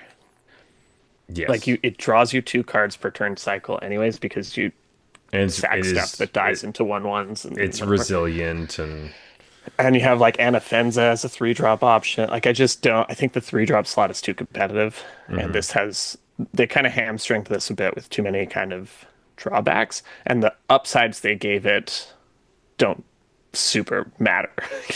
Like the Flash is huge. The Flash is the only reason I'm considering it. yeah. But the Menace I don't care about on a 2/3. So like, what is this limited 2/3 Menace? Like I don't care about that body. 2/3 limit, like 2/3 menace unlimited. I also don't care too much about. So Right, it's not even good at limited. yeah. Get out of here. So I don't know. I'm excited about the prospect of having something like an extra option in Aristocrats, but I'm skeptical that this will be good enough. Like maybe you play one. Maybe you just play one because you get that value from the first copy, but you never want to have multiples of these. And You definitely don't want 4. yeah, so I can't imagine ever playing more than 2 for sure. Yeah. This almost looks like a commander card type of thing, or maybe you're playing this in Brawl because you're like, well, in the command zone I have this. But then you could also play Sephiroth, which is just way better. So Yeah, maybe it's sideboard like, oh, if they wrath me, flash this in. Like if they try to Day draw of Judgment me, flash this in. But you're already kind of resilient to death-based removal. wraths because Yeah. all your stuff procs. And this And is Anafenza is just yeah. a better option because it creates creatures when Create, you're yeah. and you flash that in too. So This could also kill you randomly, It, it could, yeah. It's unlikely because you have your blood artists that'll kind That's of true. counteract it. Yeah, but Um, with Sephiroth and all that. But yeah, I don't know. Just I wish this were slightly more pushed. I think as it is, it's just kind of, 3-drop option number 5 or 6, I think, for that right. deck. Right. Yeah. I can see what you're saying for sure. It is one of those other cards that I look at and see like, "Oh, Jeff." Yeah. I So, like it. I I like just it. wish they had pushed it a little more. Yeah. But they have been pushing that the last couple sets, so I think it's okay to have one miss. Because I think we have Midnight Reaper in uh Origins or whatever. Like I think we have just a 2/2 for 3 with the draw card, lose a life text. No, yeah, sorry, Foundations. Yeah, Midnight Reapers and Foundations, which is 2 and a black for a 3/2. When a non-token creature you control dies, it deals 1 damage to you and you draw a card. So Oh, it right. so it it's a 3/2 instead of a 2/3. It doesn't have flash, which is huge. It Yeah. doesn't have menace, which I don't care about, but it procs itself. So it's like I don't even know if this is better than something we already had that we weren't playing. But it's also this. And this is legendary, and that one's not. That's true. Okay. Yeah. All right. So you Like, just played that one. Midnight Reaper might just be better. It might just be way better. And I didn't even Yeah. consider playing Midnight Reaper. So Well, yeah. So okay. So that's a rough half court shot. I don't see that ever happening. I know, but there was nothing I was interested in. So I mostly just wanted to complain about this card. All right. It's like Well, it could have been better than It this. could have been great. You could have been a contender. I understand your pain for this half court shot because I felt almost exactly the same way. Where I'm like, I'm either gonna have to pick a card that's like horrendous and there's like zero chance it'll get anything, but looks kind of cool, or I pick a card that like mine feels a little bit closer to a 3-pointer, but like probably pushed out enough that like there is a very specific archetype that's interested in doing this type of thing. However, there's so much hate against it just randomly that I think that it Right. won't Okay. survive. So it's like I think this card's really cool for that deck, but if anyone ever gets to play sideboarded games against you, you're just dead.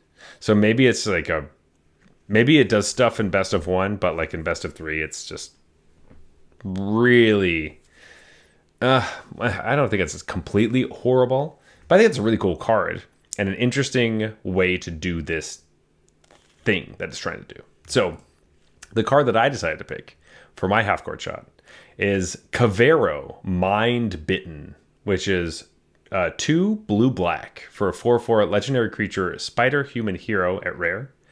It's a clone. So it says, you may have Cavero enter as a copy of any creature card in a graveyard, except his name is Cavero Mindbitten, and he's a 4/4 spider human hero in addition to his other types. When you do, exile that card. So Okay. it's a clone that clones cards from any graveyard. But Hey, ideally, you could clone a Vivi, and then this would give you 4 mana. it's true, you could do that. But ideally, you're playing this card in Reanimator. So, one thing that's interesting about Reanimator decks, like just off the bat, is that oftentimes you're trying to mill yourself. And there's a lot of mill cards that we have that say, like, mill 4 cards, return a permanent to your hand. But you don't, like, what you want to do is mill your bomb, and then you want to return your reanimation spell to your hand. But you often can't do that. This is your reanimation spell if the thing you want to reanimate has an ETB. If you want to reanimate a big creature, this doesn't make itself big. Right. But it does reanimate ETBs. So if you're reanimating things like Atraxa, Traxa. It's the obvious one, yeah.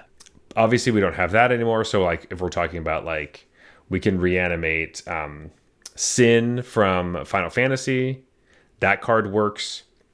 But any large creature that has some sort of ETB that does a lot of stuff, even like sometimes in a pinch, like Valgavoth is good enough, I think, where you have like it gets all the Sure. abilities. It's not a 9/9 or whatever, but it's a 4/4 ward, sacrifice 3 permanents creature that when cards your opponents control like die, you get to cast them. So there's a lot of cards that you could use, and it goes really well with your mill strategy if you're playing with the Overlord of the Baelmerk, because it returns this card. So Yeah.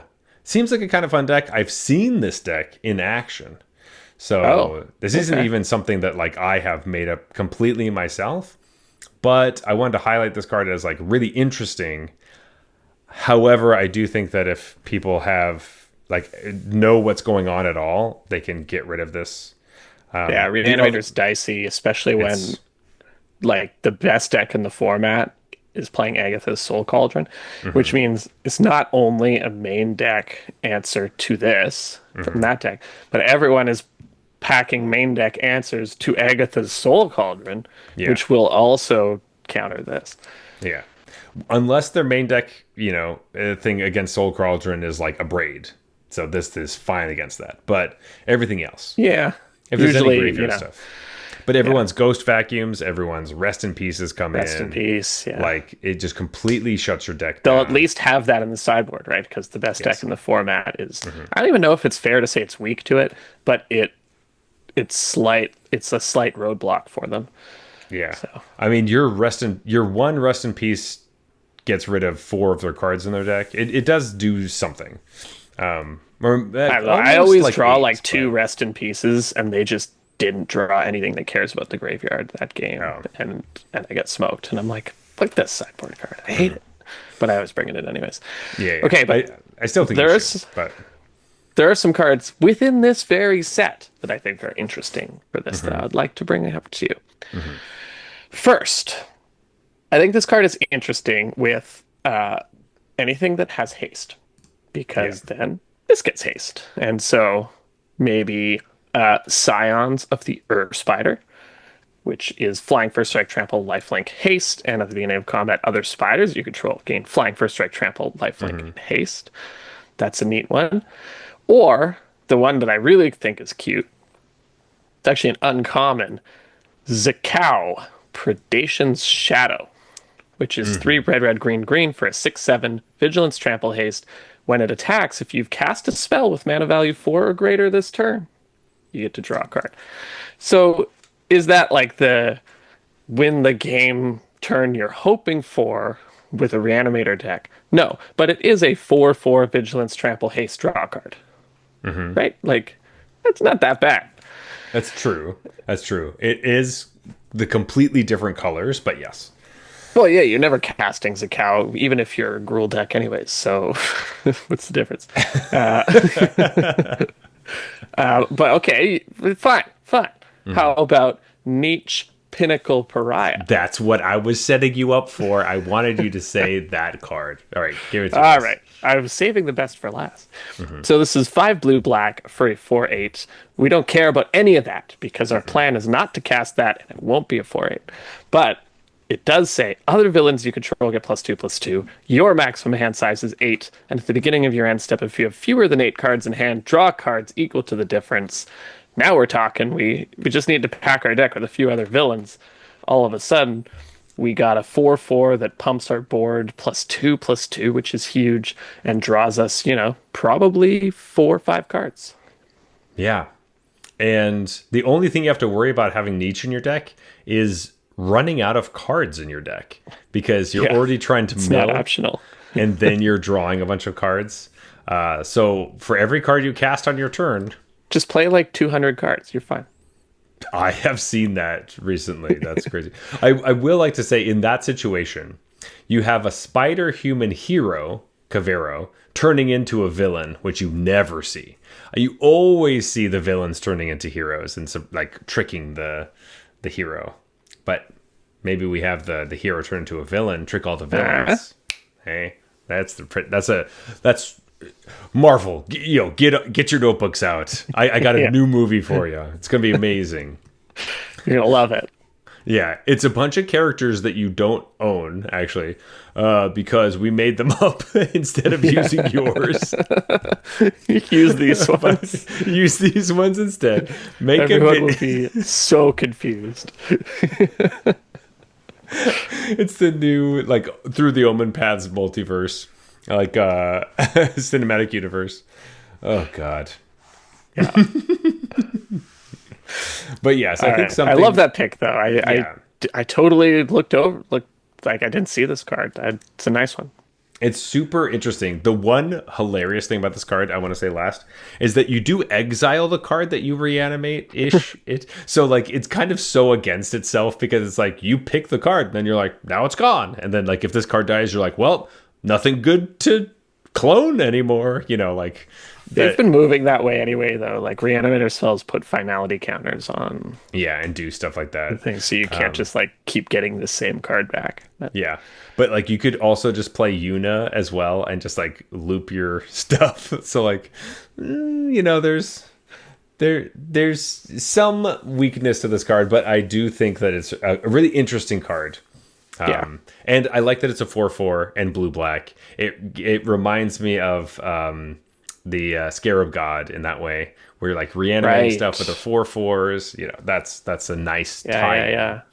kind of loop thing. Good But choice. Do you have any yeah. cards that you think are overrated? Yes, I have one specific card I think is really overrated. I can't believe Okay. this is a card. I don't know why people were saying this was going to be really great, specifically in limited. Like, Okay. I think I'm it's excited. good, but it's like, I think that people were saying this is way too good. Like, I Okay. think someone, even last week, was talking about, like, this is like the best rare in limited. I don't know why Okay. they would say that. Because maybe because that person had misread that card. I'm talking about the Scouring Storm Soul. This card is overrated. I know. That's just anyone who says that's the best limited rares. Real dummy. So the joke is I picked this card last week. I still think this card's really good, but it is overrated in the fact that I read this card wrong. And I got this in a pre-release, and after playing it for the first time, my opponent trying to explain to me, no, your card does not do what you think it does, in fact, and you misread the card. So I'm going to read it for you. It's 1 green for a star legendary creature sand elemental villain at rare. Its power and toughness are equal to the number of lands you control, and it can't be blocked by creatures with power 2 or less. All that stuff is great. Pretty You can clear pay- so far. Yeah. You can pay 3 green, return this card and target land card from your graveyard to the battlefield. You have to have a land in your graveyard. I see. Yeah. It's not and or. You don't get to also just get value with the land. It does not come back unless there is a land in your graveyard. Right. Which in limited is actually not trivial. Easy. In constructed, Not. it's trivial. It's fairly trivial. In limited, it does mean that like you have to put a little bit more effort into putting this card into your deck. Where I was originally in the state of like every green deck should play this card no matter what. There's no reason you wouldn't play it. I still think you play I still it, think you do, though. but it's not best green rare or best rare vibes. Just pick up some of those Evolving Wilds functional reprints or That whatever. is the biggest one. You play the vibrant cityscape, and then this is still great, still a good card. Or play it with your boy Scout the City. Or you can play Scout the City, yes, which I am actually coming up on a bit. But like those are two ones. One card that I wanted to point people's attention to that are probably not thinking about it. But if you do happen to pack one, pick one, this card in particular, this Scouring Storm Soul, also keep your eyes open for this red card. It's called the Infernus. It's an uncommon. It's 2 and a red for a 0/0. It's an elemental villain, whatever. When it enters, you search your library for a basic land card. Sorry, a basic mountain. Put it on the battlefield tapped, and it gets +1/+1 for each mountain you control. And then when it leaves the battlefield, you sacrifice a land. Spicy. So the downside of the Infernus, which makes you, lose a land, is actually an upside when you're playing the Storm Soul because you need lands in your graveyard to bring back. if you don't have your vibrant cityscape yet. But the Infernus also gets you the land. Like you end up net neutral and lands here. Yes. It's very true. You do end up net neutral, and you had a creature the whole time.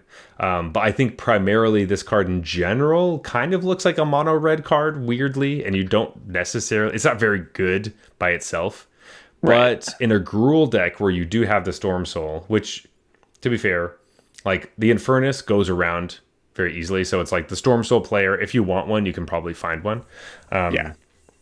And I think you should play this card, where I had kind of written the Infernus off as like a probably not. Don't really. Have If to I'm play in this. mono red sometime. I'm rarely ever going to be in that. And now it's like, oh, if I have this rare, now I know there's like 3 or 4 cards I really want for my deck that will make this rare. Even Although I wonder if pick 2 draft, you can kind of navigate yourself towards monocolor more often. Although I guess fewer packs are being opened, so like There's it's just less. not going to be deep. I have run into a lot of mono white decks, which, or at least seemingly mono white, but I haven't Gotcha. seen mono other colored. This would also obviously be the best mono red. Just going to force mono red every It's draft. just like this card is legendary, so like Ugh. Of course it you is. can't have multiple, so it's hard to build your entire deck around this card. It also doesn't have trample, so like, but anyway, Yeah, this card sucks. This yeah. card. Well, I'm not playing it even if I have the Sandman. Okay, well, Playing whatever. Scouring Storm Soul. Thank you, Scouring Storm Soul. Anyway, I just wanted to point that out that I made a mistake. I'm a human. Everyone makes mistakes, and A yeah, ridiculous pick. I know. But I did want to say at my pre-release, I was playing a 2-headed giant event, but in the first pack I opened Scouring Storm Soul and I opened Wrench, both of them together. I guess technically because I was at a pre-release, it was paper. I opened the Sandman and Gwen Venom or whatever. But Venom. yes, both of the cards that we had picked as the best rares I opened, which in the same pack, which is pretty funny. Nice. They were meant to be, except for the fact that I would have picked a different card if I knew that this card didn't do exactly what I thought it did. It's still very good, but it's not as bomb tier as I had originally thought. I just like autocorrected it to be like not punishing, you know? Right. Like I don't know. Like usually that's the case, but okay. Anyway, Jeff, what is your overrated card? What do you got for us? All right. I've seen this card a few times, and I think mostly it's just for the memes, but I still see people wanting to play it and figuring out things that they want to play with it, and et cetera, et cetera. And I just don't get it. This card seems awful, even in Commander to me. So the card is Imposter Syndrome. So it's 4 blue blue for an enchantment. Whenever a non-token creature you control deals combat damage to a player, you create a token that's a copy of it, except it isn't legendary. I get people like copying stuff. But come on, you're going to play a 6-mana enchantment that doesn't do anything the turn it comes into play, and just hope that you already have a board position where you can just whack them in the face and there's nothing they can do about it. Not only that, you can whack them in the face with enough things or with something good enough that this merits 6 mana. Because you're going to create enough tokens to justify 6 mana. That you were winning that game anyways. Like, this does nothing. This card does nothing. Yes. It does. And I think it's just because it's the Spider-Man pointing at the other Spider-Man. And What are you talking about? It's a chick looking at a mirror. I don't know what you're yes. saying. Yes, you're right. You're right. But like, I don't understand why this card is getting any discussion at all. Yeah. Because it seems truly, truly unplayable to me. It And is. so that was my pick. Yeah, it's so very bad. Don't play this in any format. Yeah, there was a card from Foundation. It was called Extravagant Replication, which is also 4 blue blue for an enchantment at rare. At the beginning of your upkeep, create a token that's a copy of another target non-land permanent you control. That card was like borderline playable because you for sure at least get a chance to put this on, like this trigger on the stack. Yeah. You have to wait till your upkeep, which sucks, and you have to have something worth copying, which sucks. Yeah. So and it only cares about things you control, which for clone things is my big, like Caveron, the one that I picked, like that does your opponent's graveyard too, so at least you get some. Yeah, there's a possibility you get their stuff, but clones you have to be able to get their stuff. Like I think if you only get your stuff, it's pretty bad. But Yeah, it's terrible. at least extravagant replication would like possibly do something in a board stall or whatever, or like or multiple situations you could at least try to get a clone. But imposter syndrome is just like impossible syndrome. Like you can't get through them, or you're just it doesn't do anything. I don't understand what the board has to look like for this to be worth 6 mana, and I wasn't already going to win the game without this. Like, why doesn't this just say whenever a creature you control deals? Like, why do you have to say non-token? Because you're never going to be able to get anything out. Like, anyway, like, Yeah, they're worried about like you create a bunch of tokens, and then the next turn, all those tokens create tokens, and so yeah, they but like, but you have right, to like it hit your should be opponent able. with all those tokens. Like, you Yeah, already made 1,000,000 tokens anyway. This just would help you make more how much tokens. life does your opponent have? Like they can Yeah, only it's take like so many hits. it's just like I don't know. It They're helps worried the about a game. crashing arena, though. They're worried about the infinite life gain Oh, there you go. versus the Yeah, imposter syndrome infinite tokens infinite glitch. tokens. Yeah. Or Okay. exponential tokens or whatever. Yeah. That makes a little bit more sense. Where it's just like you're just gonna crash our game doing that. Sure. And the card sucks anyways, so like whatever. Yeah. Um, I yeah, agree. I don't get why I've seen this card at all anywhere online, let alone as often as I have. So Yeah. this It's is truly terrible. truly terrible. Horrible. Okay. Now I also picked an underrated card. And Yes. this is a theme that I think I've mentioned over the past few weeks is that I have my eye on a specific archetype that I think Wizards might be kind of trying to softly nudge us towards, I think. And that archetype, for those who haven't been paying attention, is White Weenie. I am looking forward to, maybe a few more cycles. I think we might have what we need. So a card that looked pretty good to me. It's not quite as good as I might have liked, but a card that looks, I think, pretty good for me for that.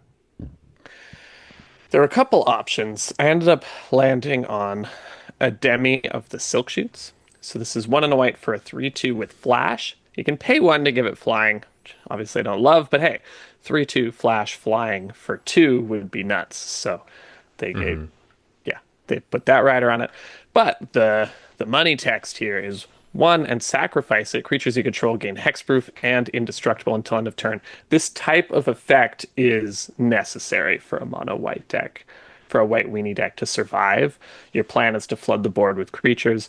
You need some way to fight against, board wipes in particular, but also just any removal that also furthers your game plan. Because generally the board wipe, like cards, you can find them, but they're often like instants and sorceries, and that's all they do. And no, you need something that forwards, like pushes your game plan forward, and then incidentally has this kind of stuff stapled to it. I haven't really done a deep sweep to look if we already had something like that. But more options don't hurt, and this is nice against control decks because it inherently has flash, which is The flash is really, great. Yeah. yeah. So I like this card, and I think they are sort of pushing us a little bit. They're giving us some stuff for White Weenie, and all it would take is sort of a targeted effort with a pocket of a few cards for it to become an archetype all of a sudden. So it's something I'm keeping my eye on, and so that's why this caught my eye. I think that's a great pick. Ademi, this ability, this stuff, White Weenie, all that stuff. I'm super on board with. I knew you would like it. Yes. I mean, I really enjoy the 1 mana, 1/1, like selfless savior, where it doesn't cost any mana. You just sacrifice it. Like, that's Yeah, really nice. this But this particular line of hits, text might be a bit too strong with.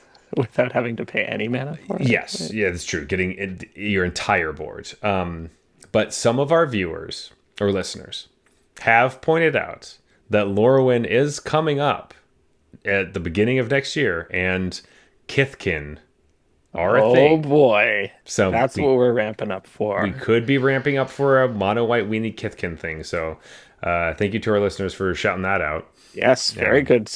Very good Yeah, find. that's a good find for sure.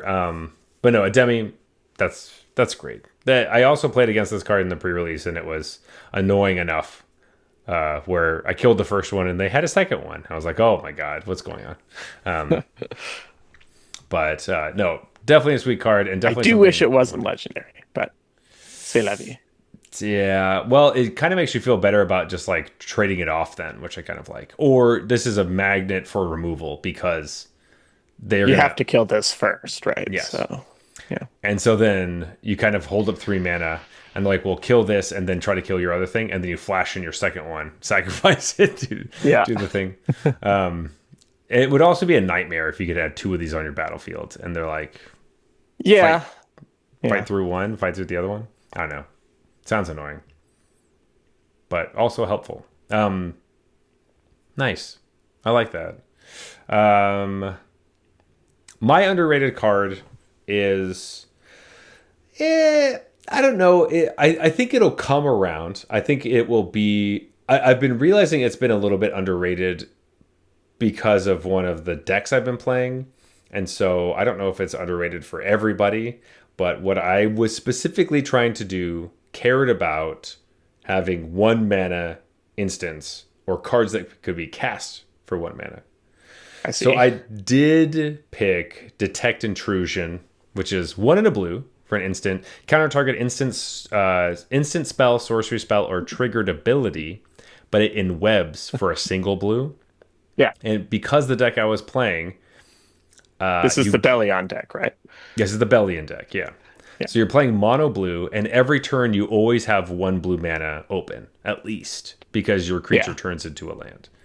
Plus, you could counter his own ability that turns him into a land. Be like, still have a creature, sucker. That's Boom! Got him. Yeah, that you could do that. But it does come Nice in to handy. have options. Like because I'm playing so many like 1 mana 1/1 flash like Spectral Sailor stuff. You're constantly like you are attacking with those little guys. And so if Sure. you return one of those 1/1s to your hand, it's not that hard to recast them later at just random Sure, points. sure. Yeah. And if there's an instant spell or a sorcery, but oftentimes it's a triggered ability that's randomly like, I really don't need this ETB, or I really don't need this other thing. You get to 1 mana, return a creature, and then just get rid of that and counter it. Nice. Yeah. Where you get to further your game plan and you don't have to worry about trying to keep a real counter spell up for that creature. Because oftentimes your real counter spells when you get late in the game are like 3 mana. So the fact that you get to do this for 1 is really nice. You know what? Picking up a Tidebinder that's no longer like shutting down something relevant is also pretty nice. That's true. Yeah. If you happen to be able to, like, I like the flyers because they're easy to tap. Right, But if and your they're opponent cheap. doesn't, yeah, and they're cheap. But if your opponent doesn't have any creatures or anything, and you have a tapped Tidebinder, you're like, might as well. I love that your intro to this card, the setup was like, I was playing a deck that really wants 1 mana instance. And you're like, so I picked Detect Intrusion, which is 1 in a blue. Yeah. Zach. Well, I mean, that was part of the joke, obviously. I liked the setup. Okay. I was I'm glad. just complimenting you on the yeah. setup. All right, It was thank you, well, thank you. Okay. well executed. Okay. But yeah, I think this card is should be part of your like counterspell package if you're playing a heavy deck like that, and would be very interesting to see Dimir decks playing more of this because while this doesn't get rid of like their Kaito stuff, it can stop some of the stun abilities if they're trying to do that randomly. Or just random. The thing about the triggered ability is that you never know when it's going to come up where that would be really helpful. Because oftentimes you don't even think about those cards being ones that will do anything. Like the most the most basic one is like you play Banishing Light and you're like, oh, I just countered the triggered ability. And you're like, well, okay, I just did nothing. which obviously we're not playing that in standard, but those types of things come up all the time, where you're just like, oh yeah, that triggered ability doesn't happen. And It, yeah, well, when I first read this card, I was like, oh, it's better negate. But I'm like, oh well, negate hits some stuff that this doesn't hit. mhm. And I was like, well, does it though? Because most of the stuff negate hits that this doesn't hit is like a banishing light type of thing, which this kind of also does get. So it sort of Mhm. weirdly does actually get some of the cards that negate Yeah, is designed to get. the only But thing you you're know, there's missing like is rest like in peace type. Like, you don't care about rest in peace, I guess. But that, but like planeswalkers, that's a big issue. You can't, you can I, trigger, you can counter the first one or maybe the most important one, but you can't actually counter the spell. I think the big one is Cauldron. Like the fact that this doesn't stop Cauldron at all right now Hmm. um, is a bummer. But Cauldron's not long for this world, I think. That's So. true. That's true. And the whole, yeah, I kind of did all this stuff without VV in mind, just completely in Right, general. just like forget about that deck. Yeah, like you can't Um, interact with the VV mana ability anyway. You can interact with one of the pings, but like it's like just not. don't bother tuning your deck to beat VV because it's not going to work, and you're going to weaken yourself against everything else. So, It's yeah, it is true. Just like hope to dodge that. yeah, Um, just quit every time they play a red blue land, exactly. So like the old ruin crap tactic. just just quit. You know what? Just Just give up. concede if you see ruin crap. Just give up. You don't even have to play the game. Don't worry about it. But yeah, I think this card will be more interesting than it kind of looks. Seems kind of boring, but I think you can kind of play it as that fancy negate, right? Like it for a lot of purposes and in a lot of meta games, this would kind of just be negate that is sometimes cheaper, sort of like a negate spell pierce kind of hybrid thing yeah, going on. And then it'll randomly just there will be a really high value triggered ability that you're like, yeah. nope, gotcha. Or you have like a triggered ability that's going on the stack, and it's in the mirror match, and your opponent's playing their Tidebinder, and you're like, okay, well, I'm gonna counter Yeah. your blah blah blah blah. Do we have any like powerful things, but you know, if something happens, you lose the game? Are there any cards like that in standard where you can Ooh, you can try counter the this real trigger. sneaky, like, no, I don't lose the game? Yeah, there's the whole the cat the cat card. Oh shoot.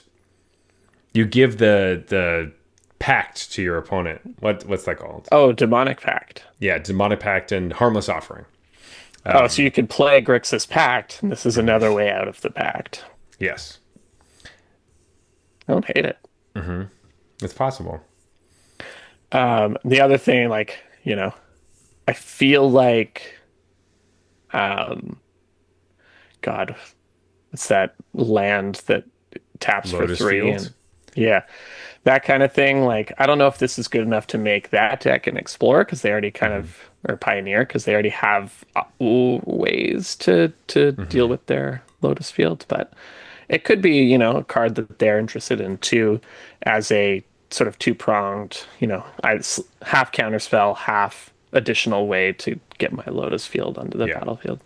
as opposed to the one that they have right now is like a removal spell. Do they still play that card? They're like, Oh, I don't know. or is it a counter spell? I can't remember.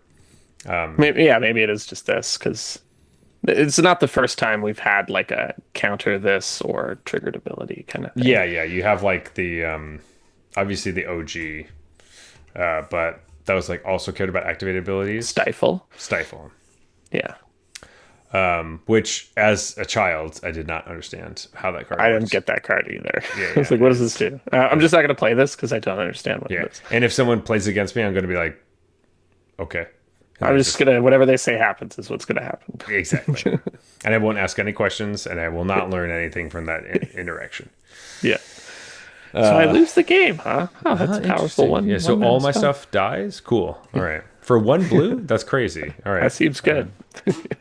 where can I buy those? Why are they so cheap? Yeah. Why are they so cheap? But but yeah. Anyway, Jeff, do you have any last thoughts on this set before we move into last call? Just it's a cool little set. It's kind of refreshing to have the smaller set for once because I feel like it narrows my focus a little bit. I'm like, here are the Hmm. cards that I like, and the rest of it I'm not interested in for standard. And here's, the commons I'm gonna try to target and draft, and I don't have to read 40 commons per color. It's Yeah, nice. It's just nice to have a smaller set here. it's true. I do you think there's a world where we're like I don't think that this set necessarily is going financially the way that Wizards has hoped. I'm just gonna say that. I don't think Well, I it's. mean, if they're expecting like a Final Fantasy, then I mean, it's a corporation, so yes, they were expecting to do better than they did previously, right. right? Like they always do that, and it's irrational. But that's just Spider-Man's like pretty massive IP too. it's true. So they would expect like, oh, this is going to make similar or better numbers, and Right. it's going to do significantly worse, I think. But is there a world where we have six sets, but it's like big, small, big, small, big, small kind of thing? Even if Bring they're back not blocks, related, baby. Bring them yeah, back. like or some sort of iteration of that, where because we have so many sets, it doesn't feel as weird, and maybe not necessarily like blocks where you even like draft them together, but it's literally like 8 pod draft, 4 pod draft, 8 pod draft, 4 pod Yeah, draft. yeah. I think that's what they're testing now, right? Like, do people like the Yeah. pick two like 4-person drafts? Which I think at the moment, as of day 3 or whatever, people do not. Mm, At least online. right. I think that almost But everyone the I've people talked with the to, voices don't like it. That means the feedback's gonna be largely yeah. negative. Well, it's like the people. It's like the idea for the pick 4 draft is great for paper, but Hmm. online it just feels so weird because it's like all the upsides, like or most of the upsides, feel like irrelevant. Besides the it's faster. So like Yeah, I am. I do dig that though.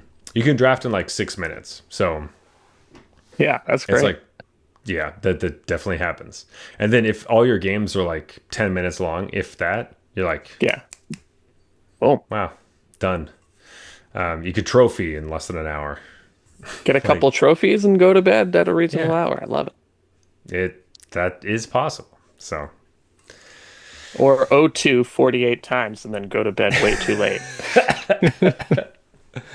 that is also possible. Um, and then you'll have like every card from the set because you've seen all of them. Yeah. So, but anyway, excited to see what happens with the rest of the set. Excited to see what happens with the Pro Tour this weekend and all Yes. the new stuff to talk about next week. It's gonna be so much. There's gonna be so much stuff. Always We is. probably won't go on like a deep dive of like pick 2 draft until the week after that. So Yeah. we'll probably do Pro Tour next week. Deep dive the following one. But Jeff, let's go to last call. Let's talk about City Slicker, just like our buddy Spider Man. Let's do it. He slicks the city with his webby webs. Sure. As always, we rate our beers on this podcast, and we rate them on a scale from bronze to mythic, just like the tiers in Arena. However, this has nothing to do with what tier you are in currently, because everyone is in different tiers at different times. So don't feel bad when we say that bronze beers are trash. They're horrible. We spit them on the ground. We hate them. They're gross. Macro brews are silver, and silver also contains beers that are just bad or boring. Yeah. Gold beers are fine, but we wouldn't really think about these again. Platinum is solid. You would totally drink it again. Diamond are exceptional beers, and we like them a lot. Mythic, these are the best of the best. You can't even imagine a beer that is as good as this. These are these are the scouring storm souls of the beer world. I was so certain you're gonna say Fleam that that I was not prepared for that. Okay. Wow. Can't even I imagine something better than that. I called myself out on that. We didn't even talk about it last week, but I noticed that there was a discrepancy. I called myself out. I feel like I've vindicated the whole thing. Everything's fine now. Nope, now you get made fun of. That's the Well, way it goes. okay. Well, if I had known, like just for everyone. All right, I'm going back to magic stuff.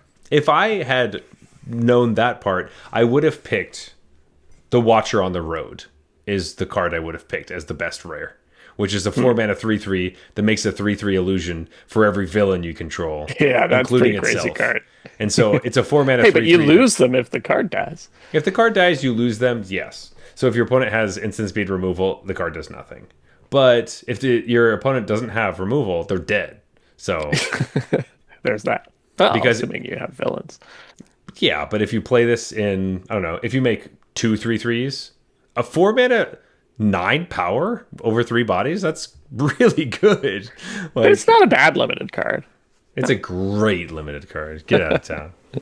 This is like a no pass card in the sense that you just figure out how to put this in your deck if you can. The only way I wouldn't take this card is if it was pack 3 and I had 0 villains and no blue cards or something, which I just don't think is going to happen. That's true. That's true. Because I could at very least take a villain with this card. That is true. You could just do that. If you're close to blue at all, you're like, maybe I could do this. Yeah. Very good card. But anyway, City Slicker, beer. Silver. Silver? Didn't like it. You didn't like this? To silver? Don't like it. Because of the El Dorado? I think so, yeah.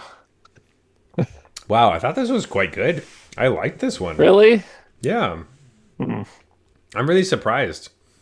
Yeah. Have you ever had a beer that you just found was tough to get through? I mean, I know you have. But that's Yeah. the feeling I had for this one. I was like, let Interesting. me slog through this. It's not bronze, because I finished it. But Yeah.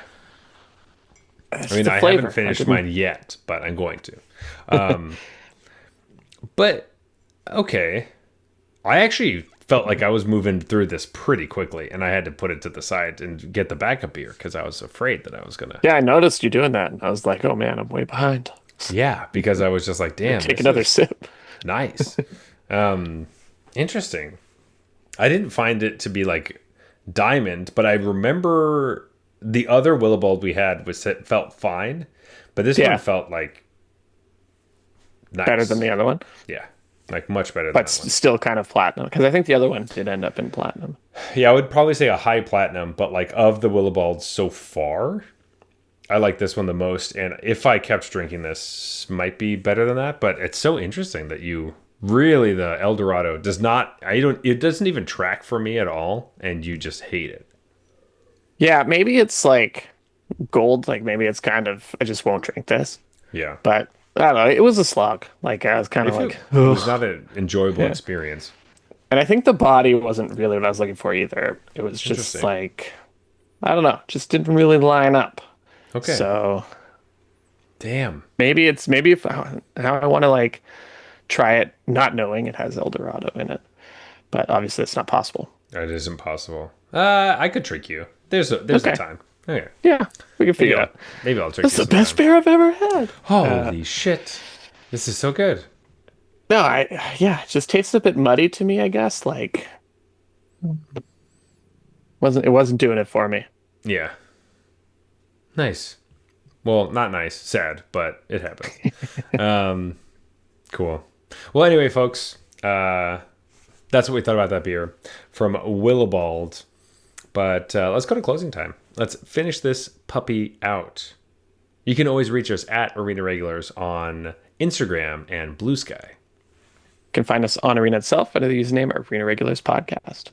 If you want to talk to me personally, you can find me at @theregular_Zach. I'm on Instagram, TikTok, all the different places, but I stream on Twitch Tuesday, Wednesday, Thursday at 10 a.m. Eastern. But Jeff, where can they find you? Best place is our Discord channel. Come hang out, show us what drafts you have had success with, or what drafts you have not had success with. We love them all. And what standard decks you're playing. There's lots of great discussions going on. And once a month, we run an Arena Peasant Cube. That means only commons and uncommons. You don't have to use your precious, rare, and mythic rare wildcards, but you do get to have a ton of fun because it's a really great cube. Again, that happens once a month. And if you want to join, the link is in the show notes. That is right. Also, please leave us a review on Apple Podcasts, follow us on Spotify. Leave us a review there as well. Go to our YouTube channel, look at our pretty faces as well as the cards. If you want to know what we're talking about, if it feels like you are way behind, check us out there. It's a lot of fun. Leave a comment. It means a lot to us. We would really appreciate it. This has been the Arena Regulars. Reminding you that pick two draft is fast. So you got to be ready. Good night.